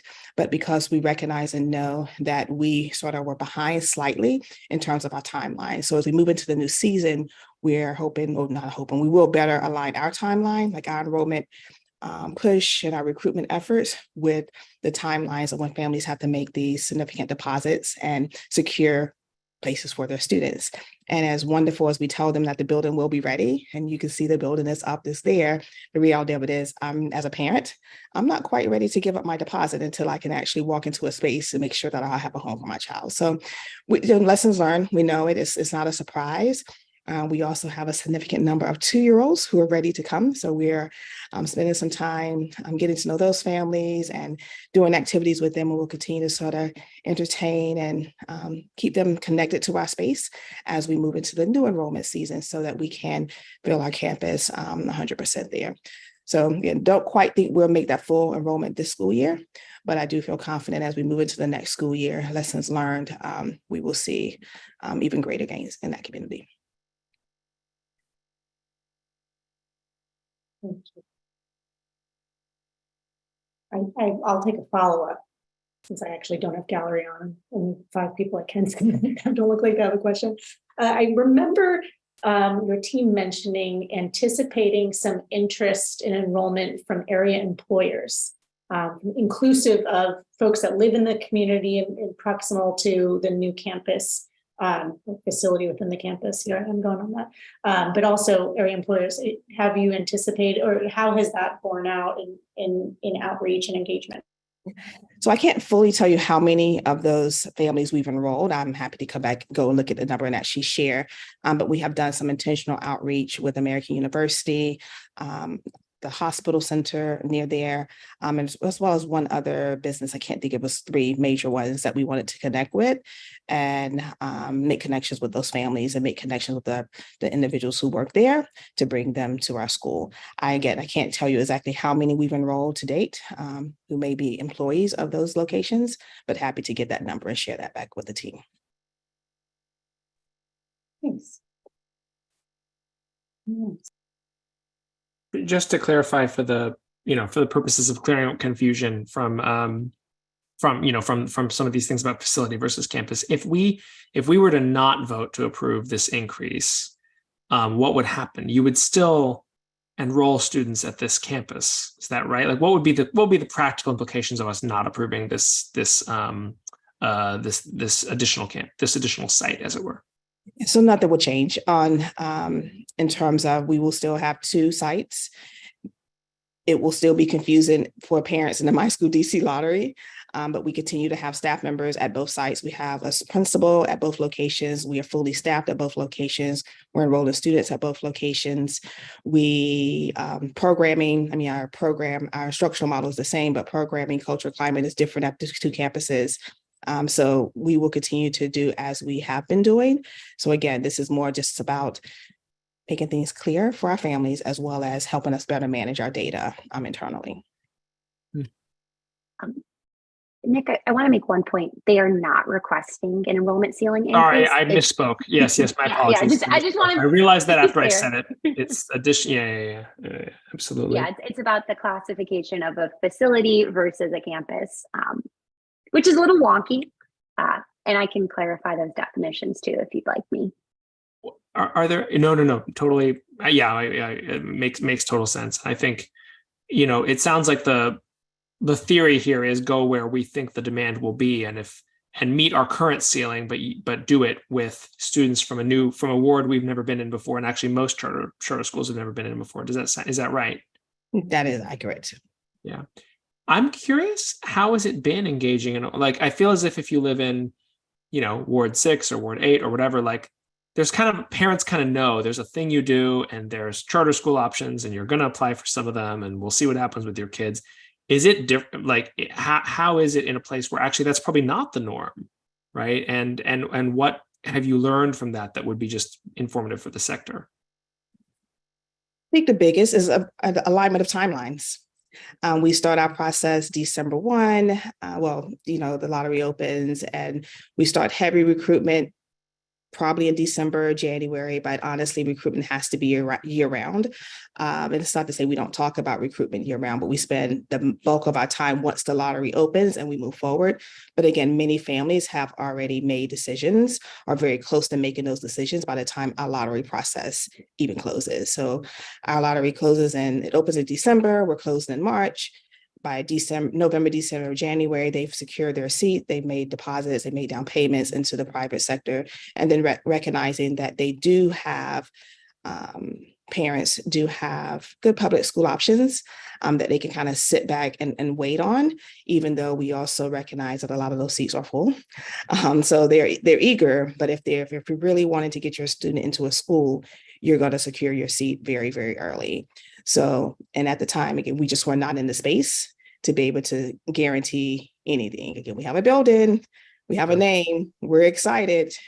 But when we started this process, we had no wall. Well, we did have walls, but generally we had no walls that would look like a school. We had walls for the old building, but there were no walls, nothing. And so families, had to really believe and step out on faith, and not having maybe interacted with charter schools before or in this way. That was a big leap of faith for some families. But at the same time, have about 50% of the families who did it. And they're excited and they are sharing information with others. And again, we're slowly creeping, not as fast as I would like to see, but we are slowly creeping along. But I do think once those doors open in 3 weeks, we are opening the playground. Our families are very excited about the playground. Great, the school is coming, but most excited about the playground. So we're opening the playground, and it is a community playground. We built it as a community playground, not just for the school, but also a resource for the community. So we see as we get the playground open and we see students are there, or families see students are actually there interacting, then we're hoping to attract more families. But to answer your question, very simply, I think it's the timeline, enrollment timeline, is probably our biggest lesson learned. I didn't say this as strongly in the last hearing we had when we talked about this, and this is less a question for you than it is, I think, a comment for us as a board, which is that I do think the project of making sure that there are high quality charter seats available to all district residents, no matter where they live, is an important one, even though the warden question is a particularly just interesting thing to just learn from and think about how that can be encouraged in the future. So thank you. Thank you, Board Member Rodriguez, and Jamie, good to see you in this capacity here. Good to see you. One question for the purpose of the record and making sure I'm crystal clear. Hannah, can you talk about the difference between facility versus campus? I just want to be real crystal clear. We all do. Versus site. Yeah. Oh, gosh, goodness. See, first correct throwing the in words some and then the language. definition. Yeah. Yep. The DC Public Charter School Board, we have a policy on the definitions of school, campus, and facility. And so I think it would probably be best if I somewhat quote from there. A facility is a building that houses a part of a campus, an entire campus, or multiple campuses. Whereas a campus is a term that we're using more in terms of accountability. So as a campus, you would receive your own accountability report. You have to have a separate academic leader, and you will have your own distinct charter goals and academic expectations within the charter agreement. Those are the differences between those terms. I know, I thought I heard Leah ask about site. Do you want me to elaborate on that one a little bit too? Yes, please. Okay. So site is not part of that policy, but we do talk about the definition of the term school. And we define school as being operated by a school corporation. It is the entity that holds a charter and a charter agreement with the DC Public Charter School Board.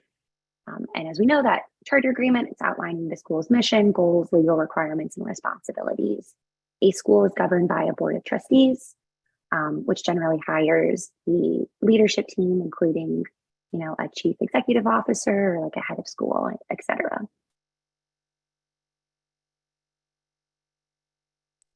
Thank you. Thank you very much. Melody, please let me know if I represented those definitions correctly. You're all good, Hannah. Thank you. Okay, Jamie, and we will look forward to seeing you next month, sounds like. Thank you all very much for your time. Have a good one. All right, thank you, Hannah. And thank you to the applicant team for joining us this evening. We appreciate your service.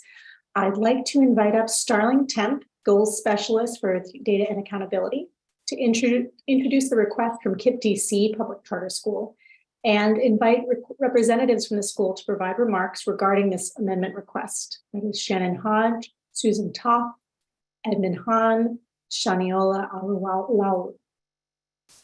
Welcome.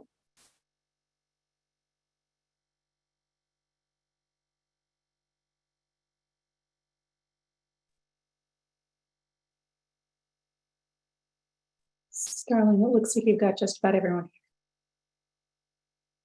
Hello, my name is Starling Temp. I'm a specialist in the school performance department. Tonight, the board will hear from KIPP DC Public Charter School regarding its request to amend its charter goals and academic achievement expectations. The school seeks to modify its two mission-specific survey goals. First, the school proposes changing the response rate requirement for its KIPP DC Family Survey from 50% network-wide to 30% at each KIPP DC campus. Second, the school proposes replacing its school's created teacher survey with the new Teacher Project's Insight Survey, with a focus on performance in the domain of diversity, equity, and inclusion. The proposed goals, if approved, will take effect beginning in school year 2023-24. Representatives from the school are available to answer the board's questions.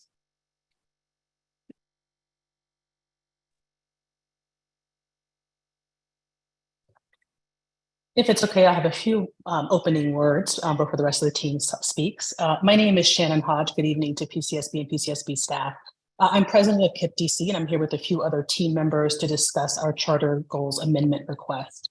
As you know, we have 14 current goals that measure student achievement, attendance, re-enrollment, high school graduation, family perceptions, and teacher perceptions. Tonight and in the future, we're seeking to alter the way that we measure our family and teacher perceptions to more closely align with our current methods of seeking stakeholder feedback and with industry best practices on survey reliability. Tonight with me are Ed Hahn, who's our Vice President of Information. Ed's going to talk a bit about some of the technical background on these requested amendments. Also here is Shani Arowolaju, who's a board member and a KIPP DC parent, who's going to give some additional details on the family perception goal. And finally, Susan Toth, our Chief Academic Officer, will share some details on the teacher perception goal.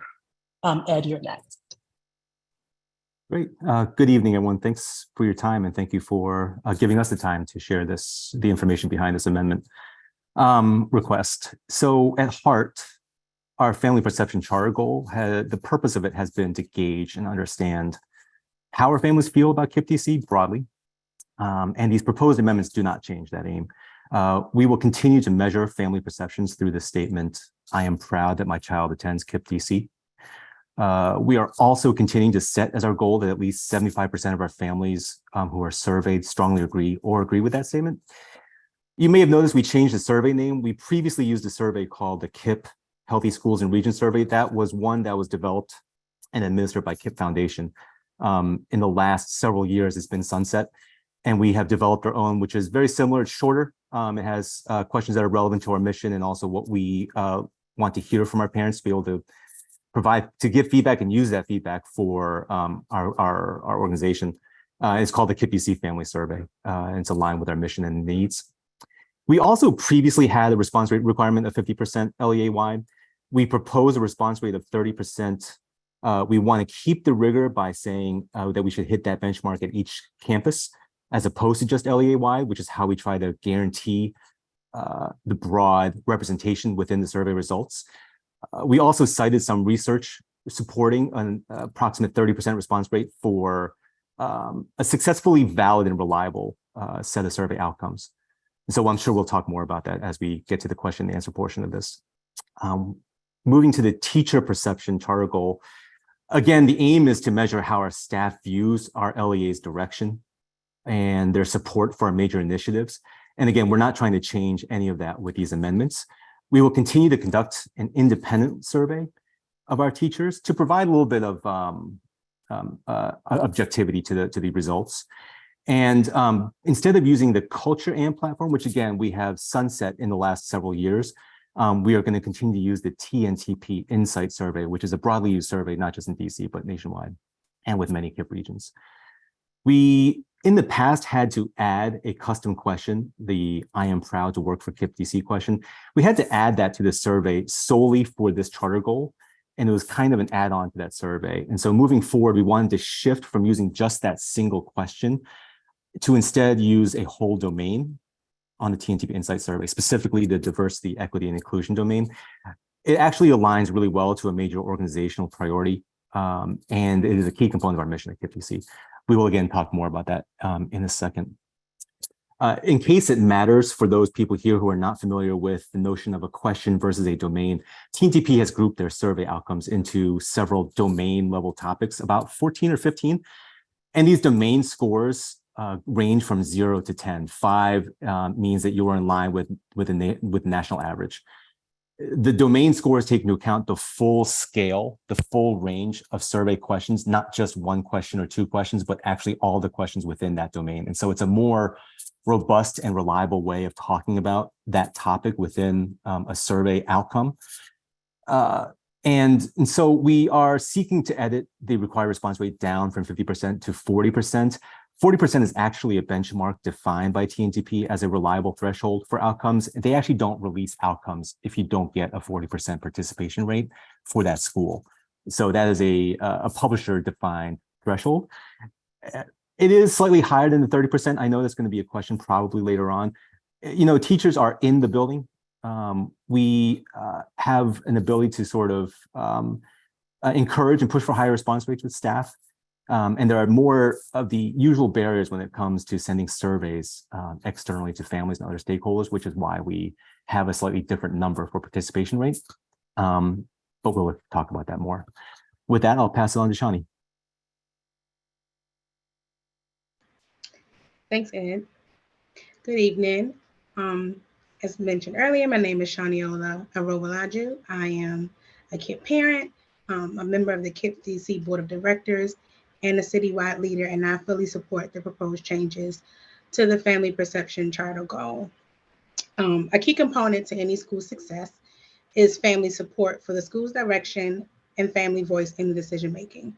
In order to get there, KIPP DC hosts monthly parent advisory board meetings where all parents are invited to provide feedback on LEA-wide issues and initiatives. Most of the KIPP DC schools have parent organizations or other opportunities for parents to collaborate with the school staff. KIPP has also formed a partnership with PAVE and other parent advocacy groups to increase parent voice. And the board includes parent board members, such as myself, to center our voice in decision making. This amendment to the charter goals ensures that family perception will be considered when assessing KIPP DC's success. Requiring at least 30% parent survey participation from each school will ensure that the results represent the entire school system. And I will hand it over to Shannon. I think I'm going next. Thanks, Shani. Oh, Susan, good evening, sorry. everyone. Oh, no worries. Thank you, Shani. Good evening, everyone. Just as Ed mentioned, in addition to rethinking the way we engage families and seek their feedback, we're also just rethinking our engagement and input methods for our staff and trying to better align our staff input with our key initiatives. We have prioritized diversity, equity, and inclusion, DEI initiatives for the past several years at all levels of our organization, both with our supporting regional team members and with our school staff and within our instructional work. We have set regional equity goals, held LEA-wide professional development days centered on DEI, partnered with strong leaders in the field, and even had a scholar in residence who led continuous professional development for our school staff on culturally responsive teaching. Additionally, we have formed teacher committees to lead implementation of curriculum and methodology focused on culturally responsive teaching and learning materials. So shifting the teacher survey goal to center around our TNTP survey results on the DEI domain will more closely mirror our organizational mission and our set of priorities so that the outcomes tied to this goal are responsive to both an internal goal we set and to the external accountability metric. The TNTP DEI domain measures the alignment between curriculum and community values, stakeholder beliefs and actions, and teacher access to professional growth. We believe that focusing on this metric will really better align with our charter goals and with our LEA priorities and provide us with a more well-rounded and nuanced view of our teacher perceptions. I'll hand the mic over back to Shannon. Thanks, Susan. So in conclusion, we asked the PCSB to approve these 2 amendments to our charter goals, and we're available to answer any questions you may have. Okay, thank you, KIP team. I'd like to first open it up to members of the board if they have any questions, and I'm ready to hop in once I have the chance. Go ahead, Jim. Tell me about the difficulties you've faced in getting the 50% response rate from families. Has this historically been a problem? Did you used to be able to get 50% and has it declined over time? If so, why do you think it has? And then how did you settle on 30%? My impression is that 30% is a number that you think is a valid survey response, a robust enough survey response to be reliable. But there's something else going on here. It's just what percentage of the community that you're hearing from and what lowering the target response rate by 20 points might mean for the extent to which families are actually caring enough to participate in the process of expressing their views. So can you comment on those things? Sure, Ed, would you mind chiming in there? I think some of these are in your wheelhouse. Yeah, that's a great question. So there's a couple ways to answer that. I actually think I'll start with the why 30% and then maybe go into your second question, which I think is actually maybe the more important one, which is how our families are engaging with KIPP DC. I think the 30% number comes from an intersection of a qualitative and a quantitative perspective and both rationales playing together on this one. From a qualitative narrative sense, as everyone knows, we went through a relatively different and difficult time with COVID. We actually saw a spike in family engagement during the COVID time. They really wanted that connection with our schools. We actually saw higher survey response rates. We saw, using other measures, we saw higher email open rates. Our family engagement team is able to see through the program that we use for sending messages out to our families, which families and how many are actually opening those emails. We have social media statistics. We also have communication logs that just indicated we had a lot of communication going back and forth with that. Before COVID, we had maybe a 30 to 40% response rate on surveys, but it was we got, you know, it was, we were trying paper surveys, we were trying online surveys, we tried texting. We were trying to find the right way to really commit to a vehicle for allowing our parents to really engage with the survey. When we came back from COVID, the response rates did go back down to what we saw pre-COVID, pre-pandemic. But we actually, to answer your second point, we have actually seen, I think, the same level of trust. And I think the question is more, how our families have wanted to engage with us as opposed to whether they are actually engaging with us and whether that trust has gone away or how they are showing that trust with us. I think there are certain organizational data points like re-enrollment rates, they remain quite strong. We haven't seen any increase, for example, in any of the complaints that families have put forth. But I think more importantly, we have heard from our families that actually, now that we're out of the COVID time, now that we're 3 years out of the 3 years past the start of COVID, at least, they were starting to feel bombarded by the high amount of communications from us and our headquarters and our teams, because at first it was necessary to keep that connection. And then it became sort of, as we returned back to semi-normal conditions, it became a bit of a bombardment feeling. They're also dealing with a lot of issues at home that just took priority, honestly, to responding to a survey. And so what we saw instead was more engagement around parent conferences, other connections we were able to draw, not just with the survey, other outreaches that our family engagement team, which has actually really grown and into its own, has taken on that are not just surveys. So I guess my overall answer is the response rates of the 30% might be a drop from what we required, what was required of PPC back starting in 2015 with the 50% requirement. But I don't think it represents a drop in our willingness or desire or even ability to engage with our families. It's just how we are going about it. There are many different avenues for that, and this is just one of those several avenues. And so to go into the quantitative piece of that, I cited, PPC cited several research sites that indicated that somewhere between 5 to 30% is actually a representative sample of a population. We don't want to go down to obviously 5 or 20%. We wanted to hit the upper range of that, the 30%. And so whether it's above 25%, as one research paper says, as if it's at the top end of the 5 to 30% range, if it's at the average for external stakeholders that we have seen through multiple surveys that have been given out at 30%, that's why we landed on the 30% rate there, to try to continue to push ourselves, but also to hold ourselves to at least a fair and valid response rate benchmark. It's also by school and not just by the organization. So we are trying to guarantee that we do get a full representation and a real representation of all our families, not just from a particularly engaged school or a particularly engaged campus, but actually from all of our schools, no matter the ward, no matter the building, and so on. I hope that answers your question, but I'm happy to dig into it more. Yes, I have a couple of short follow-ups. Since the 50% goal was introduced in 2015, did you ever achieve it?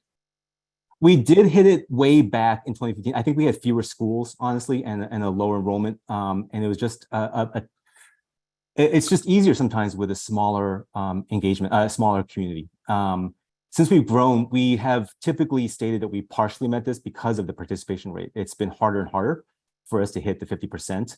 And like I said, we tried many different ways of getting a survey out to our families to encourage more completion of the survey. We tried shortening it. We tried doing it on paper. We tried, like I said, texting and emailing, using QR codes in our schools. And we just could not get over the hump towards a 50% rate.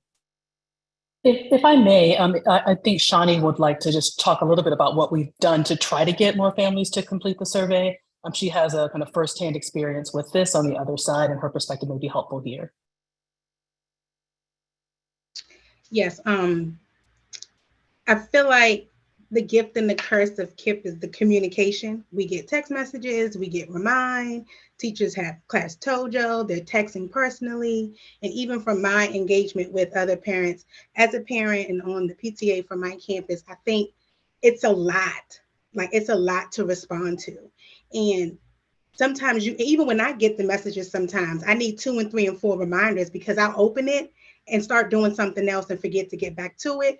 So anything short of giving out free money, I don't know what one can do to, encourage people to any more than, to remember to fill them out or open them up or fill them out. It's just very difficult, especially now.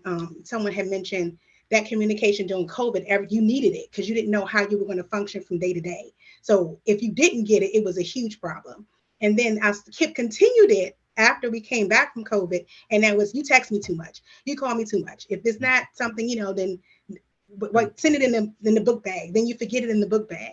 So, I mean, I think in my mind, if we can try to get more parent to parent and try to send those friendly reminders to each other, or, you know, just try to push more that way. But I can't say what the school can do any more than what they are doing to try to get parents to fill out these surveys. Thank you. And then, I'm sorry, my apologies, Mr. Sandman. One more interjection. I think Susan Toth mentioned earlier in our conversations around one of the learnings that came out of COVID in terms of what parents want now. And Susan, I'm able to share that in this meeting as well.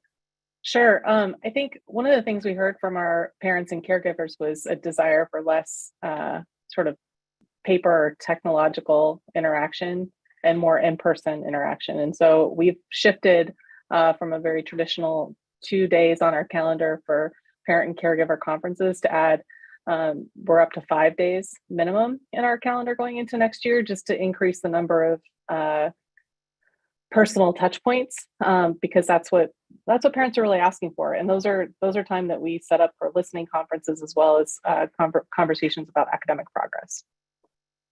So go ahead, Jim. I see you still want to. One last question. So if we were to bargain with you and say, how about 40%? What would your response be?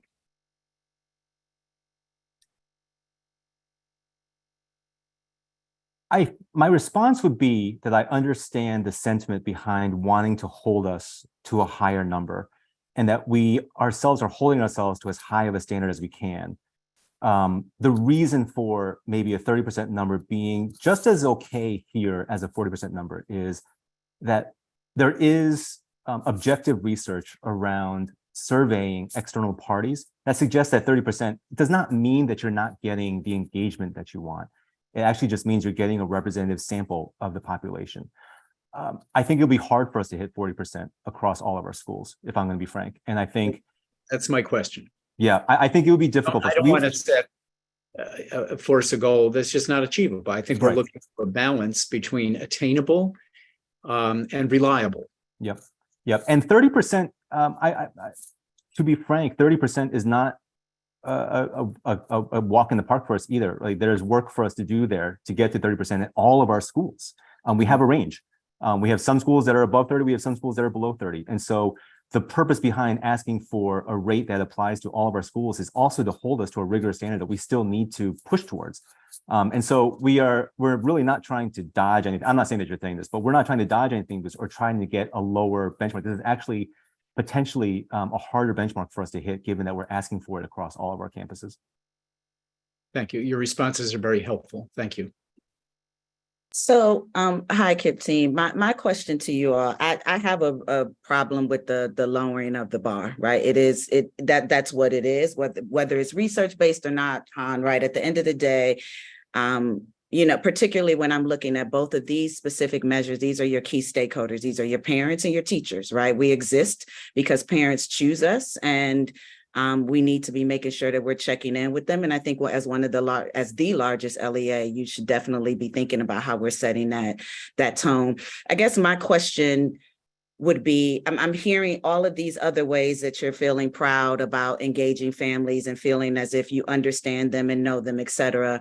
If the survey is not getting you what you want, and one of the things about negotiating goals is what else have you thought about in terms of proposing measures for capturing this data and this information, if it is indeed important to you? And I'm going to stop. I'm not going to tag it on. So I'm going to go there, and then I'm going to do a gym, and I'm going to come back with my piecemeal. So let's start with that piece first. Thank you for that question. I'll get us started, and then Ed, if you'd like to jump in after that. I think Ed mentioned one of the other kind of metrics that's important to us, which is re-enrollment and looking at that. And I think it's also important to underscore here, we're not asking for a change in the outcome of the parent survey, right? So we're not saying lower it from 75% of families who respond in a certain way. We're just saying we would like to be more realistic about the participation rates that not just we are seeing in our surveys, but that people across the city and across the country are seeing in kind of survey responses. If we all think about the number of surveys you get after you do almost any transaction online, right? After you visit a website, you get a survey. How many of those are we actually opening and responding to? It's just, I think right now we're in a state where the whole country's in survey fatigue, and we're just asking for recognition of that and to be realistic given our historical response rates. But we're not asking to lower the outcomes of that. We're only asking for more realistic goals, more attainable goals around the participation rate. I don't know if there's anything else that you'd like to add there. No, Chantal, I apologize. My internet blipped out in the middle of your central question. Could you just repeat I want to make sure I'm really responding to that question. So I guess my question to you, I get everything that Shannon also just said about surveys, right? Like I get it. So then what is my question to you, if you're saying that you can't meet it in terms of the survey, right, in terms of that bar, then is that bar an actual measure of what you're saying is important in terms of your goals negotiation? And why not look at proposing a different measure altogether, right? If you're saying we have all of these other ways in which we are gathering input from families, we understand where they are, we know what their satisfaction is, and that's ultimately what you're trying to measure in your goal and what we want to hold you accountable for, why not then look at changing the measure instead of saying, we know, because I need you all to hear how it sounds. We know this doesn't work. Families don't respond to surveys. So let's just lower what we're expecting in terms of participation. Yet at the same time, we value hearing from our parents and understanding where they stand in terms of satisfaction, et cetera. And we have all these other ways that we know this, but those aren't what you put in front of staff to actually think about and talk about. Sure. There's a part of this that goes towards what is easily quantifiable for the purpose of a goal. I think it's hard to take some of the more qualitative things that we are doing to engage with our families and to turn them into a charter goal for the purpose of these annual goals. And so a lot of the things that Susan Toth and Shani and Shannon have talked about are things that, while I believe they are really valid and strong indicators of our family's faith and engagement with us on a day-to-day basis, it's hard to turn those into a goal for these accountability purposes. With that said, it's not that we are diminishing, I think, the importance of the survey. Our survey, we really wordsmith this survey very carefully to make it a valid tool, and B, something that gets to actionable data points that we would receive to then respond to our families in a way that would make them feel heard. And to help us direct some of the communications and other kinds of initiatives that are directly relevant to them based on the survey. And so we're not getting 5% rates, we're not getting 10% rates, because those would be easily disregardable. If we're able to get to the 30% rate, I think we're still getting responses that we feel are a strong indication of what our parent community at large feels, even though we're not hearing directly from 100% of them through this survey, through this tool of a survey. I don't think that it's that KIPP families are particularly unwilling to respond to a survey. I actually think it's just the nature of quantitative surveys overall that are given out to external stakeholders. That's what is holding us back from getting to a higher percentage rate. We are lowering from a 50 to 30%, but I would actually say that 50% was potentially too high and maybe unrealistic and not the right benchmark to start with, and maybe was not the right anchor, because like I said, I know you don't want me to keep talking about these external research papers, but the industry of surveying for external parties, whether it's families or other sort of customers, they never see anything, but they see stuff, but generally the average actually is 30%. And the benchmark that people aim at is somewhere between the 25 and 30% range. And right. So I don't want you all to miss what I'm saying. I'm not debating the impact of a survey, right? I get it. Even if you just take what Shannon said around each of us with our service, right? When you get a survey, sometimes you fill it out, sometimes you don't.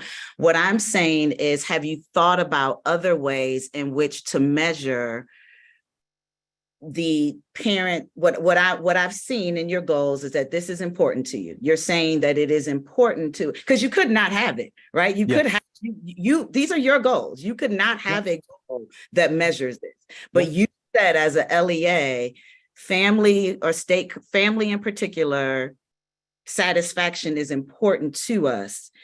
But you're saying in one breath, but the way I'm measuring it is there's fatigue. It doesn't work research wise. We don't gather it. And so I guess my question to you is, have you thought about other ways in which to measure it And I don't know what's valid or not, but I do know that we need to think about precedent as we move forward, particularly as we even think about how we create a bar for schools to negotiate goals, et cetera. And I'm just wondering, one of the largest, I need to talk about other ways. If you're saying these surveys, you're not getting the response rate that you want and or expect. Have you thought about other ways in which you could possibly measure what you're saying is important? Yeah. If I can make a slight distinction, because I think I understand what the issue is here. We're actually not saying we're not getting what we want from the survey at all. Yep. We're getting exactly what we want from the survey, which is an understanding of how our families feel about being KIPP DC parents. We're getting great feedback from them.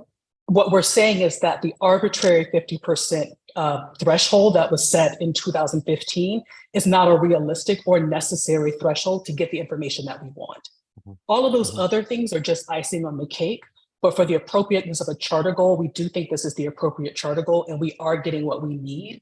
However, we will continually be in the partially met category because of a threshold that is unrealistic and unnecessary, and that scientific research suggests is also not necessary. So I think that may be part of, we are happy with the survey and with the response rate.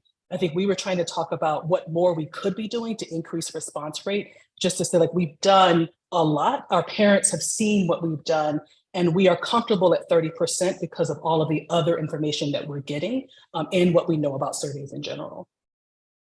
Okay, so yes, and at the same, okay, so I'm gonna leave that one alone. Explain to me the teacher one, particularly the 40% response. They're in your building, they work there. Like why is that? I understand the tool change, but it looks like, let me make sure I'm not reading it right. You're also looking to change the percent of response that you get from your teachers down.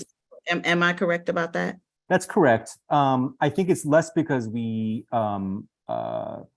believe that we can't get to the 40%, but more just aligning it with the publisher benchmark itself of 40% being the line at which the results that you're getting from the TNTP survey is actually a reliable and valid set of outcomes. We actually push for much higher completion rates.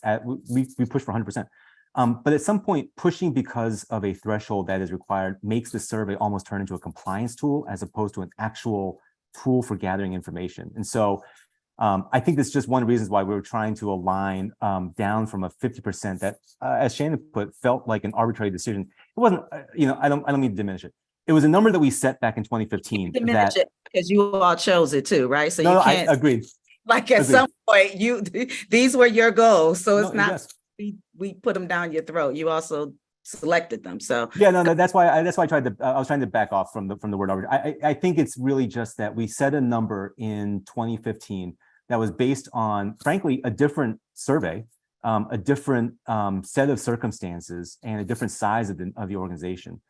Given that we're now with a staff of 1,400 and a student enrollment of over 7,000, I think it's just that not just the statistics have changed, but really the ways in which we engage with our families and the ways in which we engage with our staff have changed.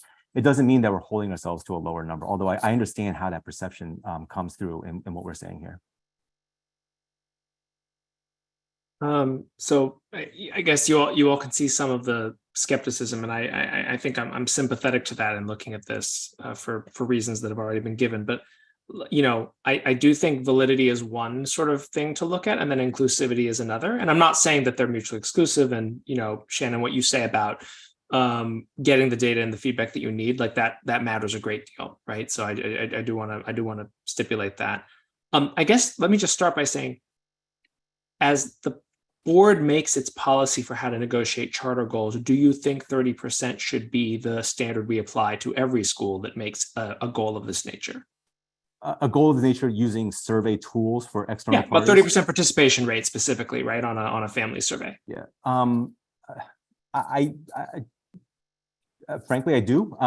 Not because I think it's a low number, but because I think it is what the tool, like a survey of external parties, is built to do. And I think it is a line that not just has statistical validity, which I might have more comfort with. But actually, surprisingly, for someone who runs our information team and our data team, it actually doesn't hold as much water to me as what it means in terms of getting, like you said, a full representation of what the population at large thinks within there. And so it is 30%. I understand what you mean about inclusivity, which is why we wanted to apply it not just for all 7,000 of our kids or all, right, but actually break it down within each school of 300 to 500 kids and families, and apply that 30% rate to all of those so that we're getting a real representation across the board. I apologize for joining on. I do think it is actually an appropriate number to benchmark around for external surveys. And going back to what Board Member Wright said about sort of alternative measures, is there anything about our charter school goals policy that could improve your ability to innovate on this so that it's not just a survey? There are other things we could measure, impressions, other sort of measures of engagement that show that families are connected to you all. Boy, that's a deep question. Or do you have the tools you have now to do? Do you have the tools you need now to do that innovation? Would be the other question, right? Yeah. Yeah, and I think innovation sometimes, what makes it difficult is that the current state. Boy, Dr. Walker Davis and I could probably go on and on about this one because we've had a couple conversations about this. But I think what makes it difficult to answer that question more fully is that the current state of accountability or charter goal or innovation when it comes to accountability is really rooted in quantitative measures right now. And so it's difficult for me to come up with something that's more innovative or more trustworthy, I suppose, than what we're using right now. I think if we were able to branch into something that took a more narrative perspective and a lived experience perspective on how our families are taking their time with us at KIPP DC or even within DC writ large, then we could start talking about some more innovative measures. But that takes more work, right? Not just for you guys, but for us and for everyone to even begin to interpret and talk about these qualitative measures. There's a reason why case studies and other qualitative research methods are hard because it takes 2+ years to get really good information to then turn into an academic paper that comes out 5 years after the events have happened. So it's difficult to really talk about this, I think, without broadening into the qualitative world, in my opinion. So I totally get that and understand. And I think it's an interesting note for the board as we think about the charter goals policy for what you think about for sort of qualitative. But I'll push you on the quantitative, though. You yourself have said the way you engage your families has evolved. Right?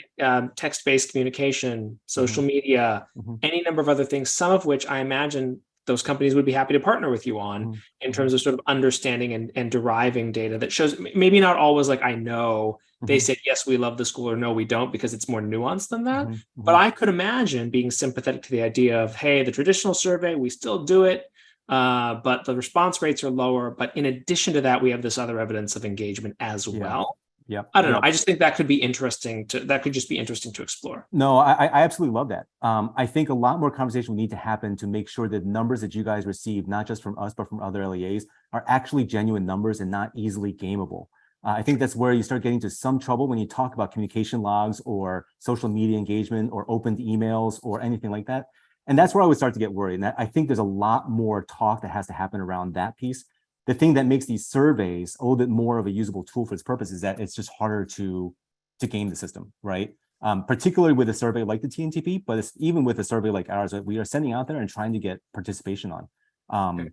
We're not trying to juice the numbers, right? And so I think that's where it gets a little bit difficult in that regard. But I really would love to steer the direction more, steer the conversation more in that direction. I'm now imagining like some kind of bot farm, like exactly improving someone's social media scores. Exactly. Yeah, I get what you're saying, right? Like, okay, last question. This is a little bit wonky, so forgive me. It's funny. I'm remembering the old like class size debates in the 90s where you would say, if you have to set the class size at no greater than 30, classroom by classroom, it actually means you have to average at less than 30, across the entire LEA, because inevitably there'll be variation. So here's the source of my question here. Would it not be reasonable to say that if you actually are holding yourself to a minimum of 30% everywhere, you are naturally going to end up with an average above 30%? And could we not set a goal LEA-wide in addition that is above 30%? Maybe it's 40, maybe it's 35. You could probably look at your variation and literally the statistical variance and get a sense of what would be reasonable. But might that be a way to stretch the ambition of the goal while still, because I understand your point about the rigor of making sure every single campus has to get there, but naturally you're going to end up with an average above 30 if you meet that goal. Sure. If possible, I would love to revisit that the next time we come around with the charter, with our charter renewal and charter goal renewal process. And when we revisit these, I think it's tough to go from a starting point to an ideal point from 0 to 60 in one step, particularly in this time now that we've emerged a little bit more and more from the pandemic.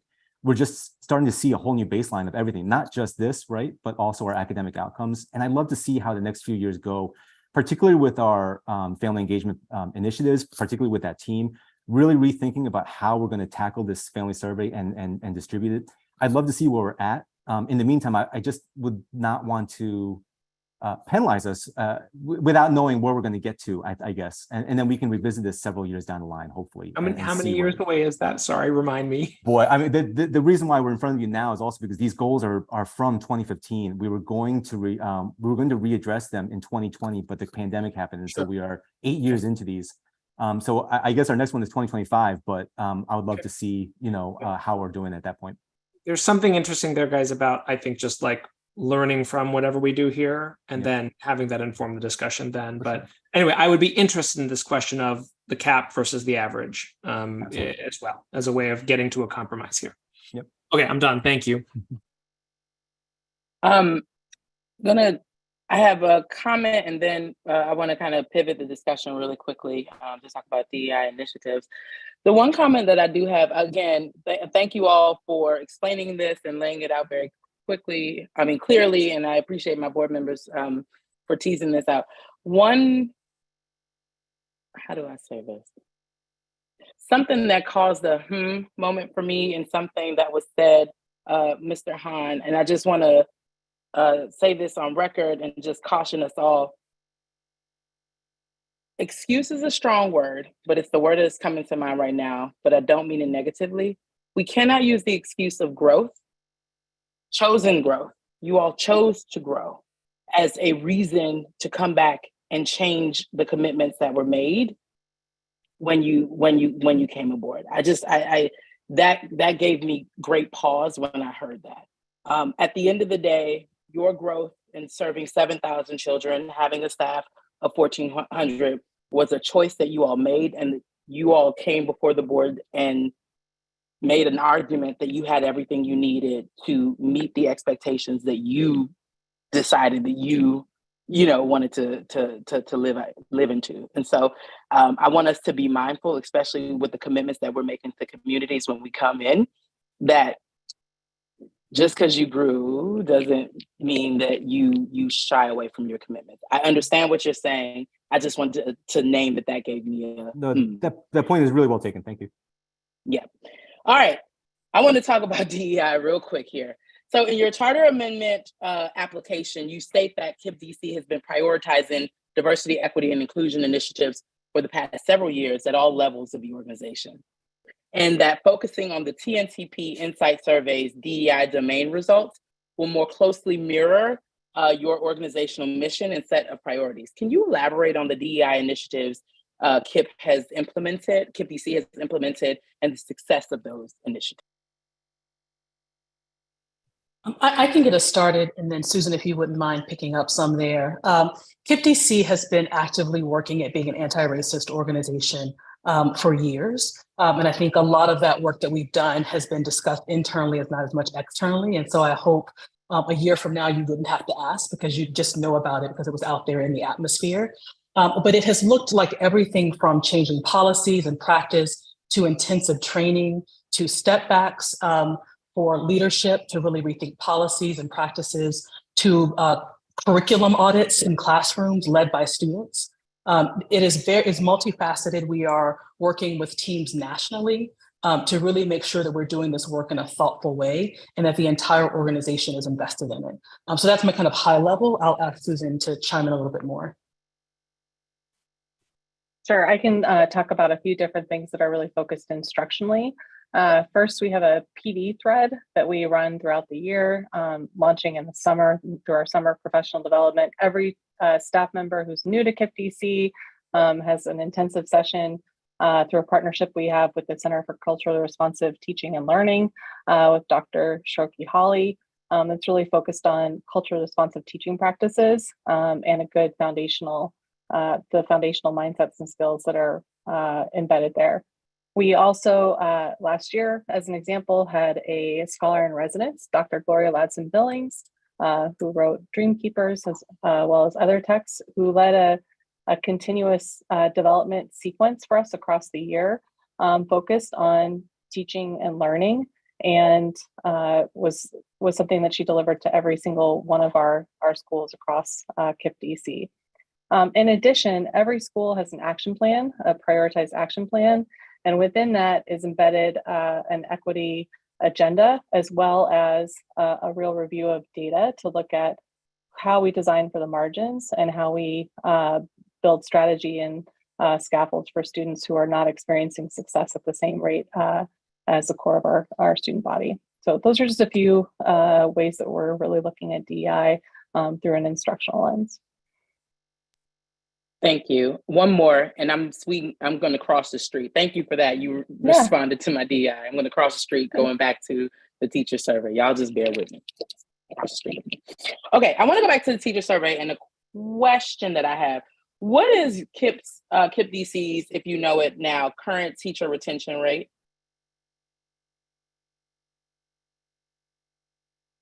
I believe it's somewhere in the low retention rate. Sorry, in the around 70% is give or take what the number has been historically as well. Okay, got it. And that's, you said, and that's historically. No, I think it's there's a lot of fluctuation, right? It's gone anywhere from closer to 80 to like the high 60s, but it's generally been around the somewhere between 60 the low to mid 70s. Yeah, somewhere in like the 72-73% range. Okay, good. And then I know that, and from my understanding, you know, there's of course a commitment. You don't get that type of retention rate without having a specific commitment to keeping teachers engaged and keeping them on board. I guess in the space that we are in and kind of what we've been hearing from schools with regard to teacher retention being a tough thing, my question around choosing to, I mean, the tools sounds fine, but choosing to adopt 40% when we know the teacher retention is critical to helping kids rebound and move forward. And also in the space where folks are frankly begging for teachers to come into the building, why lower the number when you have an opportunity to sort of continue to demonstrate the importance for your retention goal, and also to make sure that folks are indeed truly fully engaged and are helping to inform how you move forward? Why that now in this particular context? Sure. I can start, and if anyone else wants to join in, please. I think part of it was trying to just right align it with what TNTP themselves have stated is the benchmark for outcomes to be usable. I think part of it is also a difference maybe between our desire or our internal push and what our internal benchmark is, and what we were trying to accomplish in this charter goal process, which is goals and benchmarks and thresholds that represent the line at which KIPP DC should be able to continue its operations and stay open versus a show of excellence. So I don't think we're viewing these 30% and 40% numbers as a mark of excellence. It's a mark of what the charter goals are meant to represent, for us at least, which is our effort to prove to you, to the board and to PCSB that we deserve to stay open every 5 years. And so I guess I'm trying to draw a distinction between our desire and our push internally and what these goals are meant to state for us, at least out there. PCSB, I realize PCSB, the board may have a different view of these, which I would love to hear if that's the case. But I think that's where maybe some of this difference in opinion might be coming from. Okay, I want to repeat back what I heard to make sure I'm hearing. I'm gonna summarize it in a sentence because I know time is of the essence. Essentially, what I hear you saying is that the adjustment, both for the teacher and the family, is to ensure that you all have what you need to keep operating, but not necessarily the measure you want to use to prove excellence. Is that what I'm hearing? Yeah, I mean, I think similarly, we have park-related outcomes. Now, they're from 2015, but we have other academic outcomes where we have to hit a certain number. Those are not the numbers that we want internally either, right? Like, we would not be satisfied at those thresholds, but that is what we have set as a charter goal threshold around this accountability piece. I think similarly, while we believe that 40%, for example, for this TNTP is a valid and reliable benchmark for participation, that's not what we're holding ourselves to. We are pushing ourselves for more. Similarly with the family survey, we believe that 30% is sufficient for a reliable and a representative outcome, but we would love to get more. Where we send the survey out to everyone, we are pushing as hard as we can, as Shani explained. You know, we are pushing for as much engagement as we can, not just through the survey, but through parent engagement, with conferences, with calls, with in-person pathways. So yeah, I'm sorry, I don't mean to keep going on this, but I think that is what we're trying to say. Yes. Okay, so I will say this, and then I'll leave it be. I'm reminded of the statement, "To whom much is given, much is required," and I want to continue to caution you all. As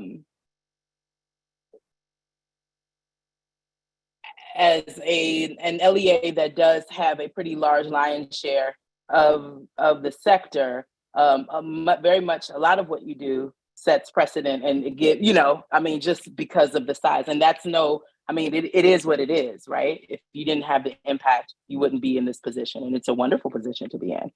But I want us to continue to think about the commitments that were made to community and the choices that parents made to come to your school because of said commitment, whether they fully understood it or not. And it is more, at least from my perspective, it's more than just being operationally sound. It is a display of excellence, because that's how we know we're living into those things. And so looking forward to continued engagement. I'm going to continue to do deeper study and ask more questions on this, but I just wanted to share that with you all. And thank you, Shakur. Thank you that was all very well said. Can you clarify something for me? So the 40% bar is you all are asking for that bar because you're saying that's what TNTP said is the baseline for reliable data under the, is it the Insight? It's the Insight survey, right? 40%? The Insight survey, yes. Okay. But the parent one is 30% because of what other research says about surveys being collected and responded to nationally, et cetera. I just want to make understanding the 30 for staff versus the 40. Yeah. If you could just at one time, I promise I won't have a follow-up. No, absolutely. I'm more than happy to talk about this. I think our goal was to anchor the benchmark on something objective and something defined. And so for the TNTP survey, that is a published Insight survey that everyone here is probably really familiar with. TNTP themselves have established an objective, defined, research-based benchmark for their surveys. And so we wanted to align to that as opposed to trying something different. For the KIPP-DC family survey, that is not a published survey by a company like TNTP. It's actually a developed survey that we have developed the questions for. And so the other objective anchor that we could find was the research that I cited that put the range at somewhere between 5 to 30 or somewhere above 25%, or an average sector-wide or industry-wide when it comes to surveys at 30%. And so that was why we tried to use that as the objective anchor for this. A comparable one, maybe we have a pre-K, math and literacy requirements. And so we have a scale score of 90 or a scale score of 86 for those. It's higher up in the table. Those are also publisher-defined benchmarks. And so I think for all of these goals, we were trying to come up with the objective publisher or other defined benchmark that we could then anchor these goals on.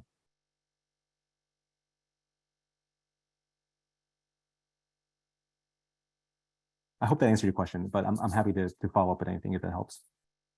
No, you did. Yep. Thank you. I want to thank my fellow board members for this robust conversation, and KIPP-DC for your participation in this. This is what sets apart DC, this great city that we have the privilege to live and work and serve in, from just about everywhere else in the country. This entire tenor of this conversation is centered on the success of kids.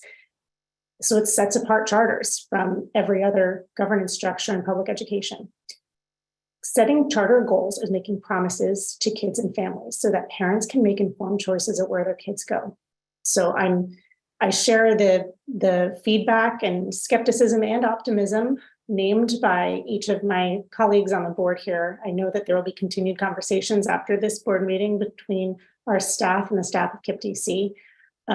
And as I mentioned earlier, I think it was the family place when I asked a question about how they're kind of evolving as they continue to mature as an LEA. I say the same thing to KIPP, and I think I may even mention this last month.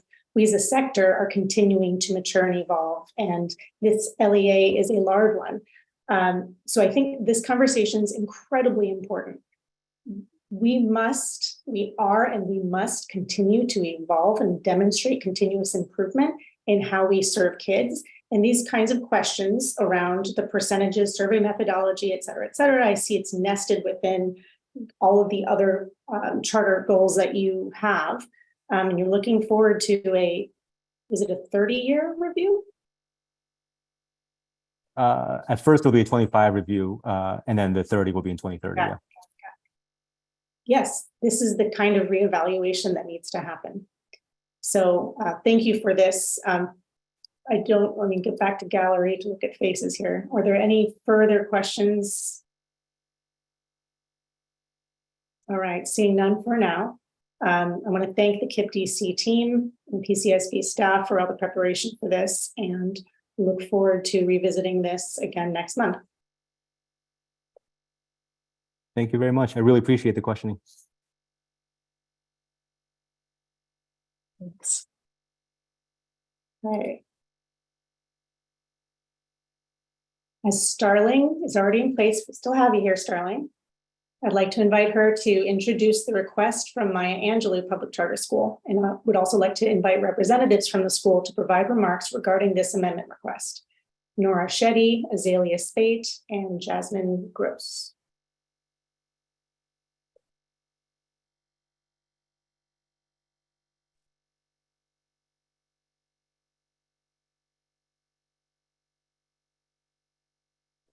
All right. Tonight, the board will hear from Maya Angelou Public Charter School regarding its request to amend its charter goals and academic achievement expectations. The school proposes removing Maya Angelou Public Charter School High School's writing progress goal. DC PCSB recognizes Maya Angelou PCS High School as an alternative accountability framework school, or AAF. DC PCSB does not require AAF schools to adopt a writing charter goal. If approved, this change will take effect beginning in school year 2023-24. Representatives from the school are available to answer the board's questions. Quick question, Nora and Jasmine, is Azalea Hunt? Does she go by that last name as well? Yes. Okay, Yeah, that's right. Thank you. I'm getting ready to pull her in, okay? Thank you, Aisha, and welcome, Maya team. Thank you so much, PCSB board and staff. Ms. Spate will be speaking and sharing a few remarks. Thank you.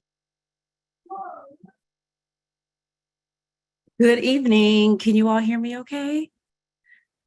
All right. Well, good evening to the Public Charter School Board members. Thank you all for the opportunity to be before you tonight. Thank you, Starling, for that brief overview. I'm really quickly just going to talk through a little bit about why we have come here tonight, and then I will allow the board to ask any questions. My colleagues here will support the process by responding to questions and giving you all any additional information you may need. And so I just want to start off a little bit by giving some background.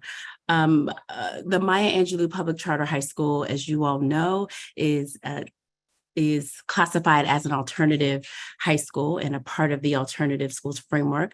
The high school currently has 9 charter goals that measure student in the school performance in the following areas: reading progress, math progress, writing progress, graduation rates, discipline, attendance in re-engagement, social emotional learning, and college and career readiness.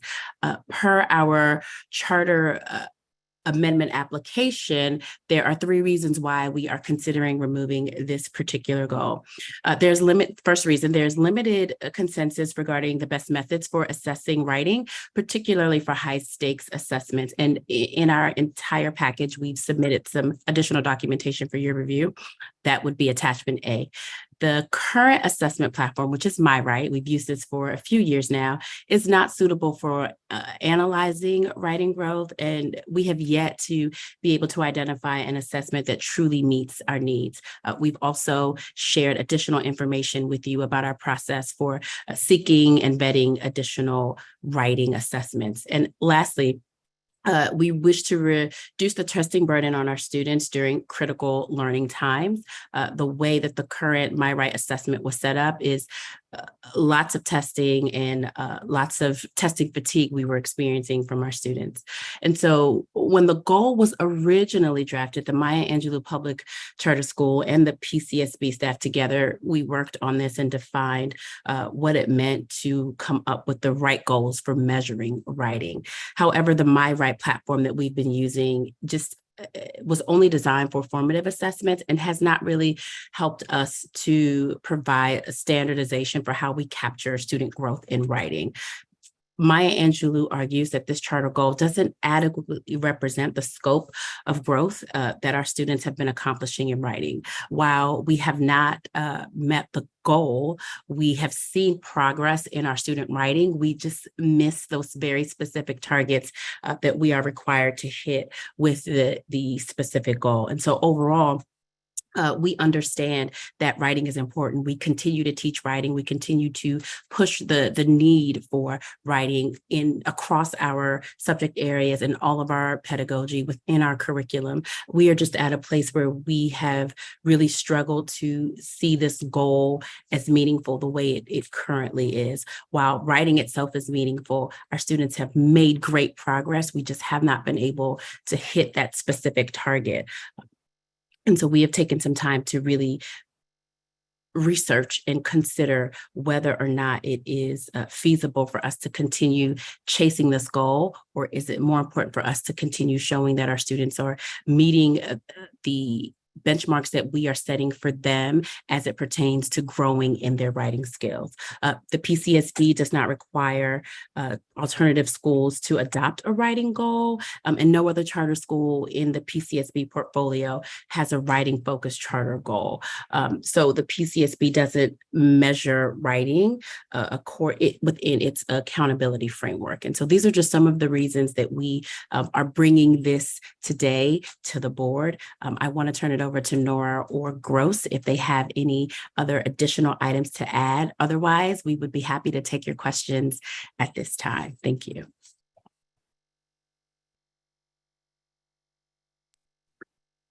Sure. So I'm happy just to provide a little bit of context too about the situation of why this goal came to be.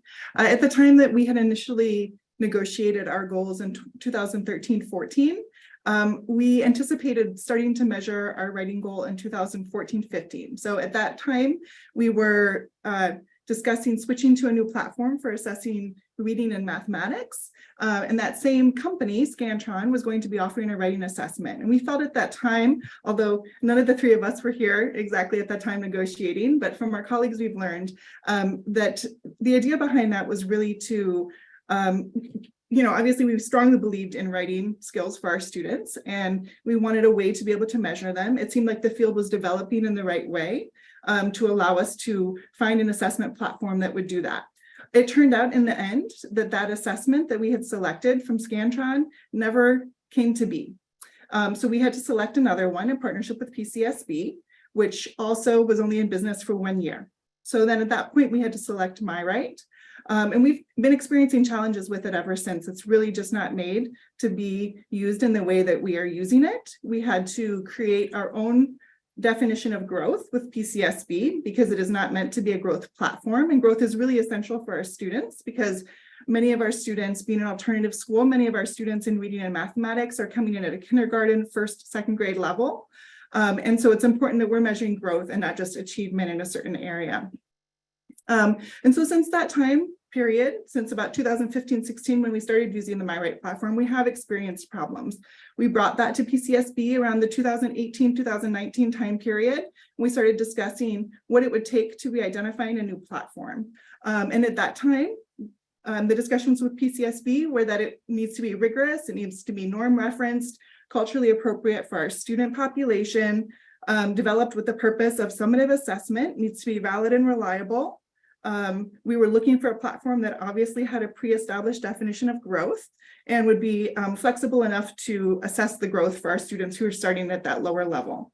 And so that was kind of the criteria, and our school has looked at other platforms. Of course, the pandemic then happened, and then we came up for a review just a few months ago. We were before you for our review as well. And due to charter goal rules, we weren't allowed to amend our charter coming up on that review. So it is something that, you know, has been a longstanding issue for us. We've continued to try and push internally, but now at this point, we are very eager to have this conversation with you. Thank you.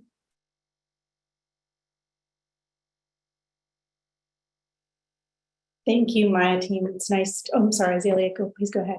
No, I was just going to say we are happy to take questions now. I think Nora covered a lot, and I'm sure that there are additional details that we can share once we get your questions. Thank you. It's nice to see you all again, and thank you for the presentation. I want to open this up for questions from other board members, and I'm happy to jump in once I have the chance.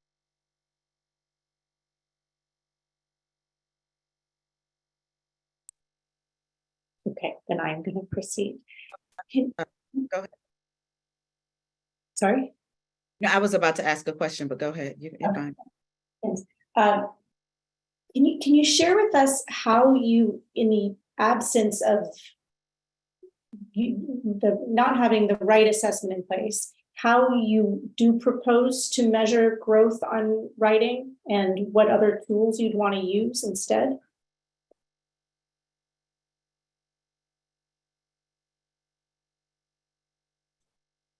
Azalea, I'm going to turn that over to you to discuss curricular changes and things like that. Thank you.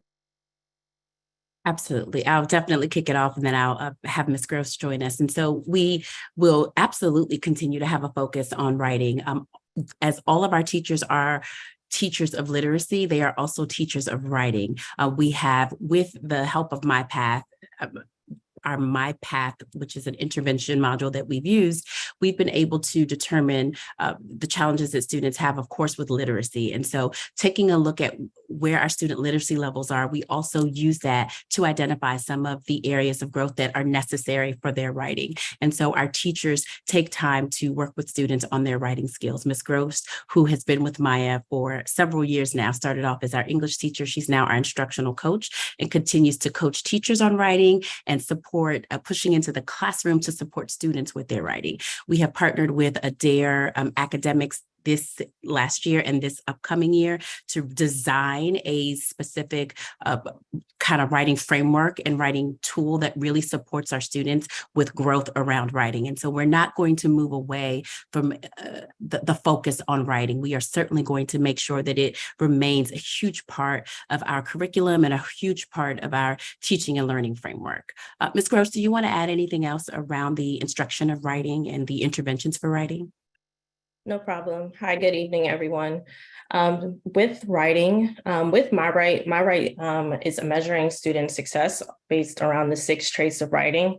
So what we have done is we have successfully determined different aspects of those 6 traits of writing to be taught at specific times during the instructional class periods, where students are able to get a lot of instruction around those elements within those 6 traits of writing. So far, we have created a layout where students are interacting with those 6 traits on a revolving cycle. So they have continuous support around those 6 traits of writing. One thing that we have noticed is when students are using the MyRight platform, the platform does not allow them to see that level of growth attainment, which causes them to not necessarily be able to propel themselves forward instructionally using that platform within itself. Hi, Maya team. I hope you all can hear me. I think my internet might be a little unstable. Can you hear me? Yep, Okay. we can hear you. Okay, thank you. So kind of following up on that, so you all said that instead of the reason for requesting the removal of this goal rather than just amending the assessment, like moving from My Right, is because based on your research, you couldn't find a product that assessed the growth in writing that meets your school's needs. Can you name and elaborate on some of the writing assessment platforms you considered and why you found them to be insufficient replacements? Sure, certainly. So our team had looked in depth at 3 particular platforms, Grammar, KnowRedInk, and Intellimetric. In addition, we had posed the question to our board. We had one board member, Dr. Cambridge, who's a PhD and has extensive research in writing and assessment. That's his area of expertise. He used to work for the American Institutes of Research, doing research in that area. And so we posed that to him and to other members of the board who were eager to help us with this. And there was also no platform that they, through their own research, could identify for us. The tools that are on the market now are by and large formative assessment tools. And so even in the conversations with My Right, constantly they were shocked that we were using it in the way that we were. It's really meant to be for teachers in their classrooms, using it, weekly or biweekly or monthly, however they want to integrate it into the classroom. But there is no functionality to be able to measure growth in, any type of standard way. And we weren't finding that any of the other platforms out there were able to do that. One of the platforms that we did look at did have the ability to measure a type of growth, but it was in writing more of like the constructs. It was like a multiple choice. And it was not the actual act of writing itself. And so we just do not feel confident that there is a product out there right now that is going to be able to, adequately measure.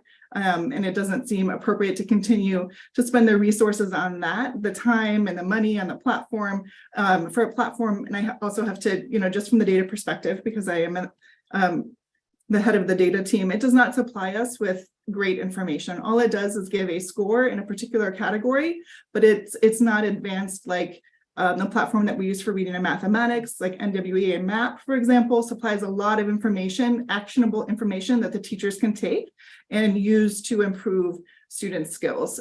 My Right does not do that, and the other platforms that we looked at also do not do that. So we would much prefer to spend our resources, our time, our students' engagement levels, all of that on, being able to make changes in the curriculum, being able to get consultants who can help us and really support us in working it in more fully into the instruction itself.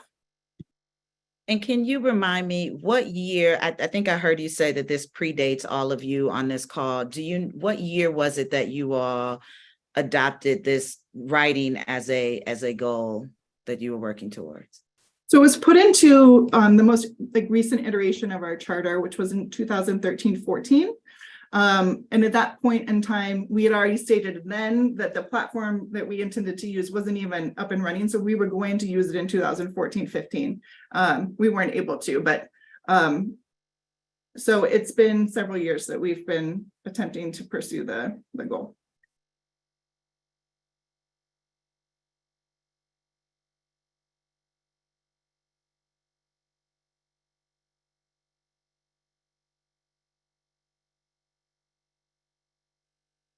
Okay, Naya team. Thank you for this conversation. Thank you for your service, and looks like we will look forward to seeing you next month. Thank you very much for your time. Thank you all. Thank you all. Have a good night. Thank you. Thank you for this. Thank you. Okay, and now I will yield the floor to DC PCSB Equity and Access Team members, our Senior Manager and Specialist, Specialist Teresa Kemp, and our Senior Manager, Michelle Gray. Welcome up to introduce revisions to the Special Education Audit Policy. Hi, everyone. Okay, my name is Teresa Kemp. I am a specialist in the School Performance Department. This is a public hearing to discuss revisions to DC PCSB's special education audit policy. Proposed changes include 1, updating the policy's name from special education audit policy to special education audit and monitoring policy. 2, adding criteria and procedures to proactively identify and address schools whose practices and systems may not equitably serve students with disabilities. And 3, articulating DC PCSB's post-audit intervention methods to include technical assistance options provided by OSSI. Specifically, staff added language to expand and clarify the menu of DC PCSB responses to align with the prioritization of student progress and program quality in OSSI's new Special Education Performance Report, also known as CPER. DC PCSB opened the policy for public comment on June 28th, and the public comment window closes tonight. DC PCSB did not receive any public comments. I'm here to answer any questions you may have.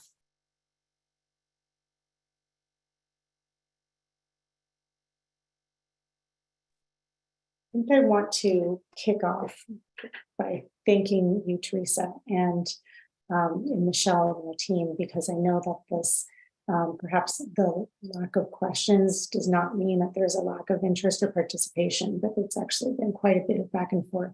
Would you be willing to share with us a bit on how kind of the process that you arrived at here and the kind of engagement that you've had? Sure. DC PCSB decided to make revisions to this policy because really we wanted to make sure that we included proactive monitoring activities prior to commencing a special education audit, which was, one of the primary activities within the policy. For example, we added language that aligns with required annual compliance document submissions, showing evidence of school practices. Documents are submitted by schools in July in Epicenter, the Hub, and other DC PCSB established databases, and they are reviewed directly by the Equity and Access team. So, we arrived here after many conversations with OSSI specifically. We wanted to ensure that we added language supporting the work that we're already doing with OSSI. So we're already doing work stating that that schools should engage with OSSI when technical assistance is required. For example, schools may have technical assistance after meeting a criteria within child fine practices.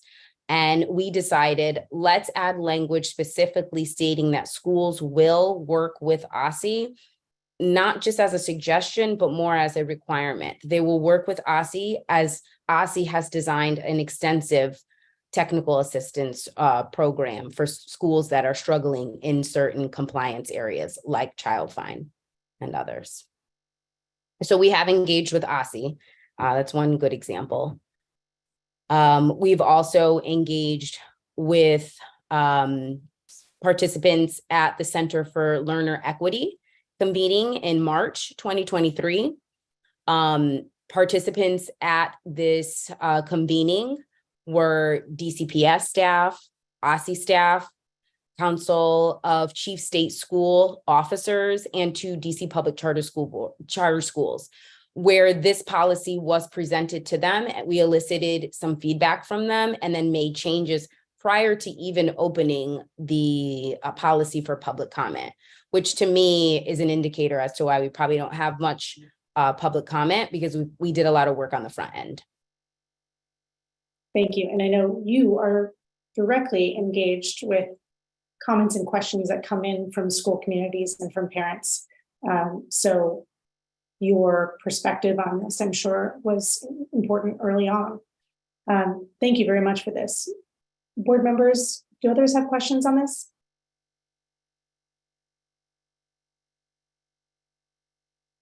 Just want to reiterate again how important this is. While it may sound very technical, the importance of ensuring that a parent with a child with special needs has the assurance that the school that they choose to, in which they choose to enroll their student, will be taken care of, and that the adults, us, alongside other agencies in the city, are connecting the dots to ensure their child is going to get what they need.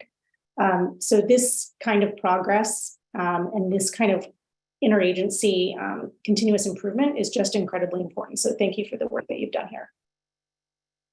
And let me just echo that as a special needs parent and someone for whom this is an issue close to my heart. Can I just ask, and this is just to sort of get us ready for thinking about this, reading through it, and going to, you know, we hope a vote soon. You know, what were some of the sort of biggest tensions or challenges you faced in deciding, in making the choices that led to this draft, right? What were some of the big issues that arose for you? Yeah, I can answer that. I think that with our work, we want to ensure that we're not being duplicative and that we're doing the same thing that OSSI is doing. We are the charter authorizer. OSSI is the state education agency, and they are the ones who truly do a large amount of the compliance monitoring. And we take that information and analyze it and dissect it. With the release of the new CPER, the special education performance report, with the release of that, we wanted to make sure that our work wasn't the same work that OSSI is doing. And OSSI has taken a lot of time to release this new report. So it was really kind of just sitting and waiting and ensuring that our revisions were in line with the CPER. I think also to add on to what Teresa was saying, I think thinking about making sure that we were looking for the right things, right? I think sometimes, especially when a policy focuses on the audit part of the policy, we wanted to make what we're asking to look for make sense, like make it make sense. Like, why are we engaging in an audit, and what are the outcomes to that audit? And we wanted to make sure that we were looking for things that really had a direct impact on the outcomes for students with disabilities, because we wanted to make sure that we are doing the support necessary to schools who really just want to serve kids and want to serve them well. And we want to be able to provide them with support and really avenues to change the experience for students with disabilities. And I think that the collaboration with OSSI was just, I think, perfect, because people want like backup, right? And so like it's backup for DCPCSB and also backup for OSSI to say, yes, these are the things that are important. These are the things that we're looking for. But also to kind of change the tone from just a straight gotcha with a particular percentage point, but also like, this is what that percentage point stands for. This is what it means. And this is what it does not mean.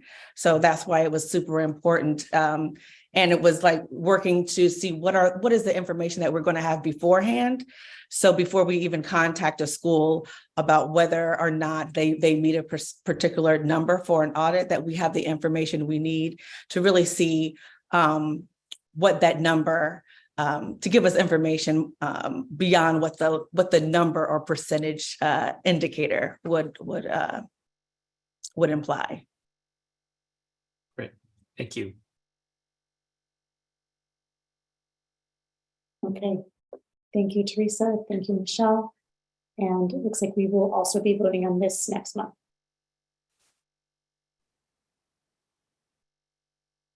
All right. It looks like it's time for our public meeting. Board members, do I have a motion to approve tonight's agenda?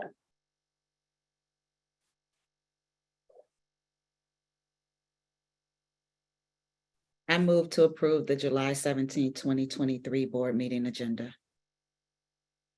Second. Thank you. And I will take a roll call vote. Jim Salmon? Aye. Chantel Wright? Aye. Shakura Adamafania? Aye. Nick Rodriguez? Aye. I am an aye, and I have a proxy vote for Ricardo Kanjum also to approve. Next on our agenda is a charter amendment request from Paul Public Charter School. And for that, I yield the floor to Tricia Francisco, our Equity and Access Specialist, and would also like to invite representatives from the school to provide remarks regarding this amendment request. Dr. Tracy Wright, welcome back, and Charlotte Spann, welcome back.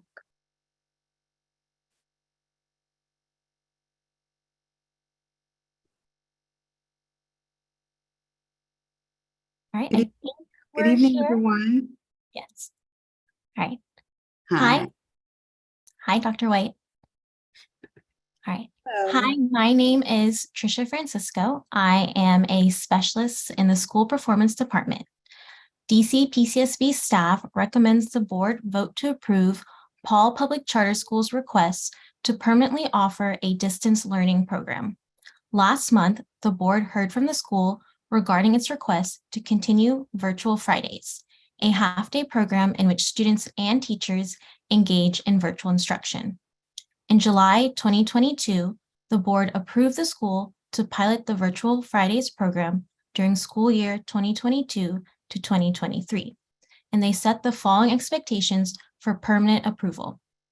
The school's fall 2022 to spring 2023 NWEA MAP performance must be stronger than its fall 2021 to spring 2022 performance. Further, any additional data requested must demonstrate to DC PCSB's staff satisfaction programmatic success. Additionally, the school must administer a family satisfaction survey, and results must demonstrate that at least 51% of all families, not just of respondents, support Virtual Fridays. Paul PCS school year 2022 to 2023 NWEA MAP and interim assessment outcomes demonstrate program effectiveness. Further, the school demonstrated that more than 51% of its families support Virtual Fridays. DC PCSB opened this proposal for public comment on June 7th, and the public comment window closed on June 26th. DC PCSB did not receive any public comments on this proposal.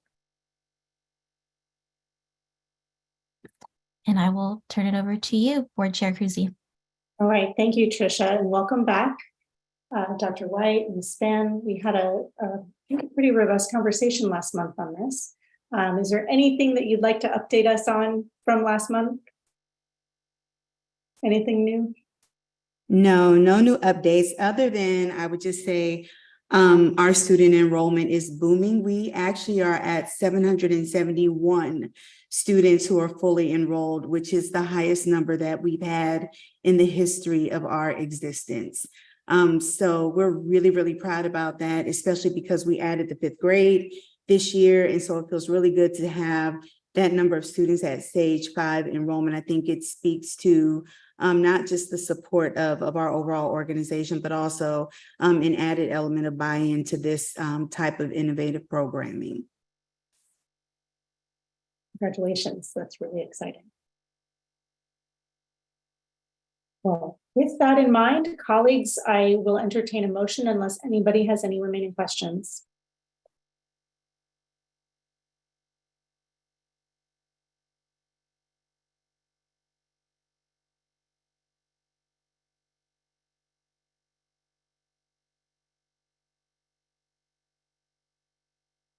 I move to approve the charter amendment request of Paul Public Charter School and approve the DC PCSB board chair to sign the amendment on the board's behalf.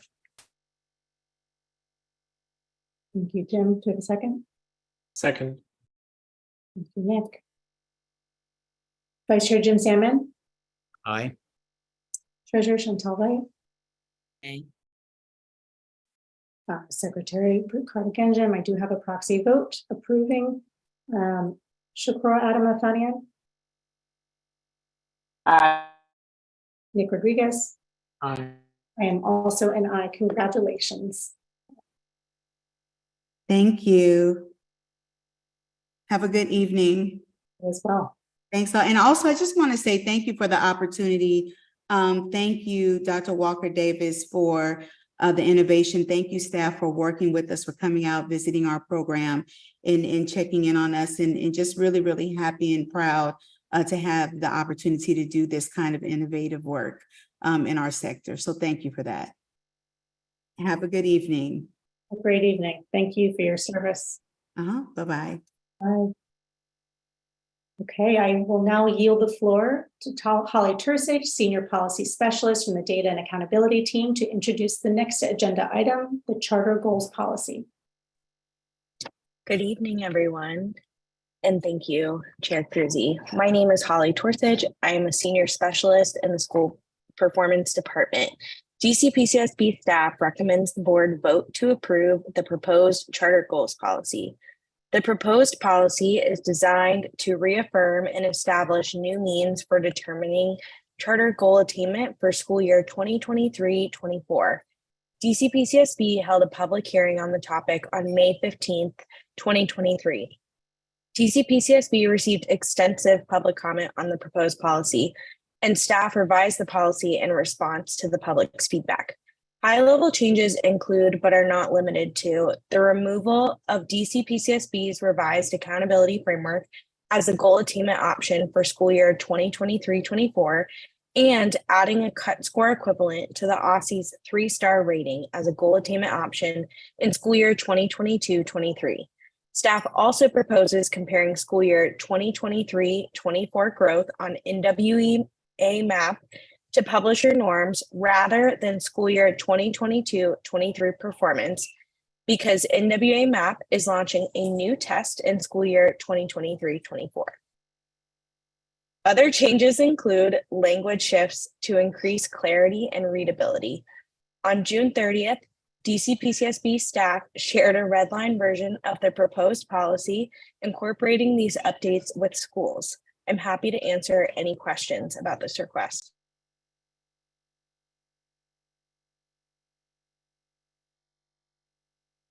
Thank you for this, Holly. This has been several months of work, so thank you for recapping what you've done and also for demonstrating the responsiveness of this agency to the broader community.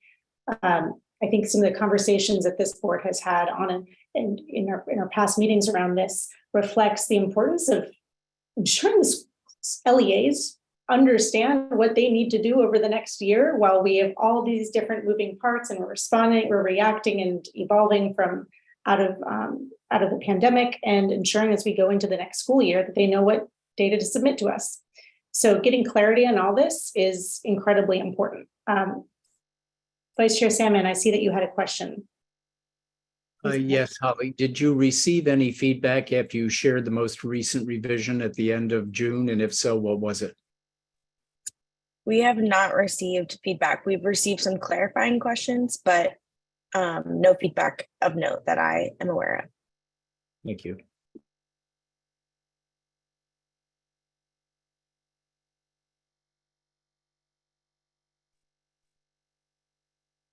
Okay, colleagues, if no further questions, I will entertain a motion. I move to approve the charter goals policy. Second. Great, I'll take a roll call vote. Vice Chair Sandman, Aye. Treasurer Chantal Wright. Aye. We have a proxy vote from our Secretary, Ricardo Gandrum. Shakura Adamafanian. Aye. Nick Rodriguez. Aye. Leah Cruzy. I am an aye. The motion passes. Thank you, Holly. And next, we will vote on the consent calendar. Chair Cruzy. Excuse me. Chair Cruzy, if I might, first, I just want to thank the board for voting affirmatively for the Charter Goals Policy. And I also wanted to take this time to recognize Holly and Starling and members of the Data Accountability Team for all of the hard work in getting us to this point. And also to recognize our LEAs and partners who gave us very robust feedback that Holly and team then had to socialize and incorporate into the version that is before you tonight. So just wanted to take time to recognize the hard work that went into this policy and know that we will be relying on this team and others to bring you another iteration of this in months ahead. So thank you very much. Thank you, Dr. Walker Davis. All right, we will next move on to the consent calendar. Would any board member like to remove an item from the calendar for further discussion or to state a recusal for the record? I will begin by stating that I am recused from voting on matters related to Two Rivers Public Charter School. So while we will not pull out to separate votes, we'll take one vote. That item will not reflect my vote. The same is true for me, Chair Cruzy. Okay. Anyone else? I will now entertain a motion on the consent calendar. I move to approve all items on the consent calendar. Do we have to specifically call out the, okay, all right, thank you. I'll still take a second. I second. Thank you. Vice Chair Sandman, Aye. Treasurer Chantel Wright, Aye. Ricardo Ganjem approves all items on the consent calendar. Shakura Adamafanian, Aye. Nick Rodriguez, Aye. and also an aye. Is there any new business? Seeing none, I will now entertain a motion to adjourn. I move to adjourn the July 17th, 2023 board meeting. I second. Raise to the second. Thank you. Vice Chair Sandman, Aye. Treasurer Chantel Wright. Aye. There's no proxy vote needed. Shakura Adamafanian. An enthusiastic, respectful aye. Nick Rodriguez. Aye. And also an aye. Thank you. This meeting is adjourned. Good night, everyone.